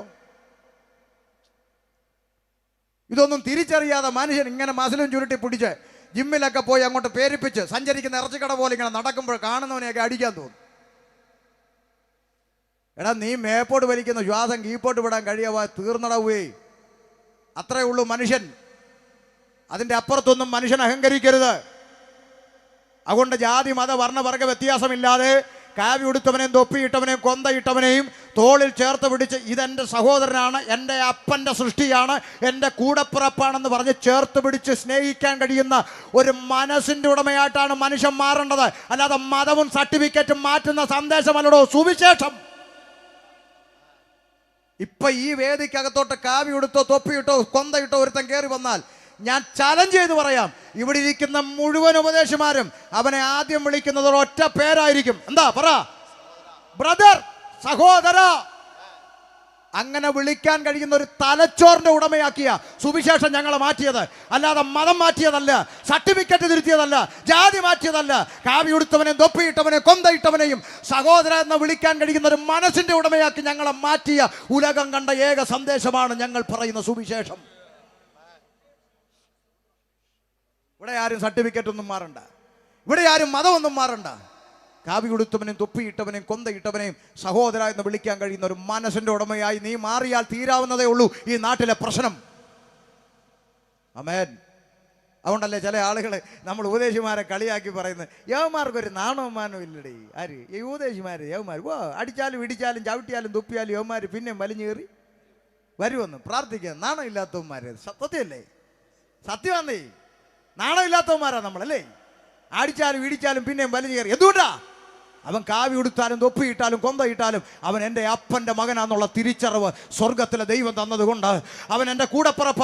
അവൻ കള്ളു കുടിച്ച് റോഡിൽ കിടന്നാലും ഓടെ കിടന്നാലും അവൻ എൻ്റെ അപ്പൻ്റെ മോന്, അവൻ എൻ്റെ കൂടപ്പിറപ്പ. അവൻ നശിച്ചു പോകരുത്, ആ കുടുംബം നശിച്ചു പോകരുത്, അവർ ആത്മഹത്യ ചെയ്യരുത്, ആ കുടുംബം വഴി പിരിയരുത്, അവർ രണ്ടായി പോകരുത്, ഇവിടുത്തെ ചെറുപ്പക്കാർ കള്ളടിക്കരുത്, കഞ്ചാവ് അടിക്കരുത്, അവൻ എൻ്റെ കൂടപ്പിറപ്പാണ് എന്നുള്ള വേദനയകത്ത് ദൈവം തന്നതുകൊണ്ടാണ് സുഹൃത്തെ നാണമില്ലാതെ പിന്നെയും ഞങ്ങൾ വലിഞ്ഞു കയറി വരുന്നത്. അങ്ങനെ ഞങ്ങളുടെ മനസ്സിനെ മാറ്റിയ സന്ദേശമാണ് സുവിശേഷം. വർഗീയത പഠിപ്പിക്കുന്ന സന്ദേശമല്ല സുവിശേഷം, മതം പഠിപ്പിക്കുന്ന സന്ദേശമല്ല സുവിശേഷം. ജാതിക്കും മതത്തിനും വർണ്ണത്തിനും വർഗത്തിനും അപ്പുറത്ത് ഈ നാട്ടിലെ ഓരോ മനുഷ്യനും എൻ്റെ കൂടപ്പിറപ്പാണ്, അവൻ ഒരിക്കലും ഈ പാപത്തിന് അടിമപ്പെട്ടു പോകരുത് എന്ന ചിന്ത ഞങ്ങളുടെ തലച്ചോറിൻ്റെ അകത്ത് തന്ന സന്ദേശമാണ് സുവിശേഷം. കാരണം മനുഷ്യൻ പാപിയാണ്. പാപം എന്ന് പറയുന്ന ഇരുട്ട് മനുഷ്യന്റെ അകത്ത് പ്രവേശിച്ച കാലം മുതൽ മനുഷ്യനൊരു മോക്ഷത്തിന് വേണ്ടി അലയാൻ തുടങ്ങി. മോക്ഷം തേടി മനുഷ്യൻ ദൈവത്തോട് നിലവിളിച്ചു, ഈശ്വരന്മാരോട് മോക്ഷത്തിനായി നിലവിളിച്ചു. അസതോമാം സദ്ഗമയ തമസോമാം ജ്യോതിർഗമയ മൃത്യോമാം അമൃതംഗമയ നിലവിളിച്ചു. എന്താണ്?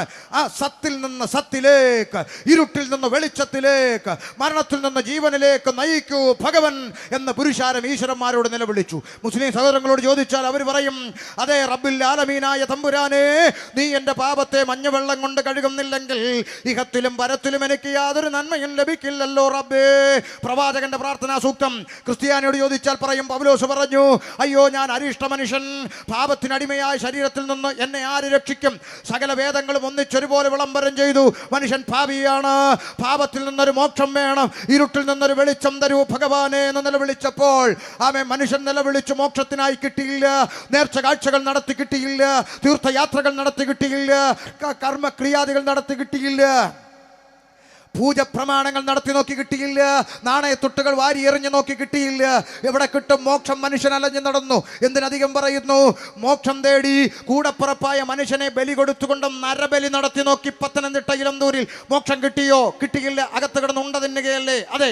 പിന്നെ മോക്ഷത്തിന് എന്താണ് മാർഗം? മോക്ഷം തേടി സകല മനുഷ്യന്മാരും ഈശ്വരന്മാരോട് നിലവിളിച്ചപ്പോൾ ഇന്നേക്ക് 2000 വർഷങ്ങൾക്കപ്പുറം സർവ്വ മനുഷ്യന്റെയും പ്രാർത്ഥനയ്ക്ക് മറുപടിയായി സാക്ഷാൽ ദൈവം വേഷത്തിൽ മനുഷ്യനായി ലോകത്തിലേക്ക് ഇറങ്ങി വന്ന് പാലസ്തീന്റെ പച്ചമണ്ണിൽ കാലമർത്തിച്ച വിട്ടിക്കൊണ്ട് ലോകത്തോട് വിളംബരം ചെയ്തു, ഞാൻ ലോകത്തിന്റെ വെളിച്ചമാകുന്നു, എന്നിൽ വസിക്കുന്നവരാരും ഇരുളിൽ നടക്കുകയില്ല.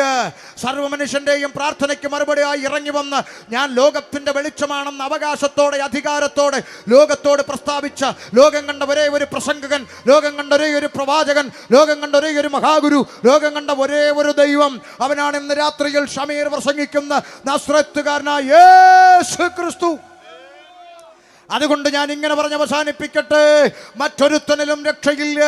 മാനവജാതിക്ക് പാപമെന്ന പടുകുഴിയിൽ നിന്ന് കരകയറുവാൻ, രക്ഷ പ്രാപിപ്പാൻ, മോക്ഷം പ്രാപിപ്പാൻ അവൻ ഒരു നാണയത്തൊട്ട് കൊടുക്കാതെ, ഒരു കിലോമീറ്റർ നടക്കാതെ, ഒരു മെഴുകുതിരി കത്തിക്കാതെ മനുഷ്യന് രക്ഷ പ്രാപിപ്പാൻ ആകാശത്തിന്റെ കീഴിൽ മനുഷ്യരുടെ ഇടയിൽ യേശുക്രിസ്തു എന്ന ഏക നാമമല്ലാതെ പോരാ, ഏക സത്യ സുവിശേഷമല്ലാതെ പോരാ, ഏക സത്യ നിത്യ ദൈവമല്ലാതെ മറ്റൊരു രക്ഷാമാർഗം ഇല്ലെന്ന് അഭിമാനത്തോടെ അനുഭവത്തിൽ നിന്നുകൊണ്ട് അത്യുച്ചത്തിൽ വിളംബരം ചെയ്യുകയാണ്.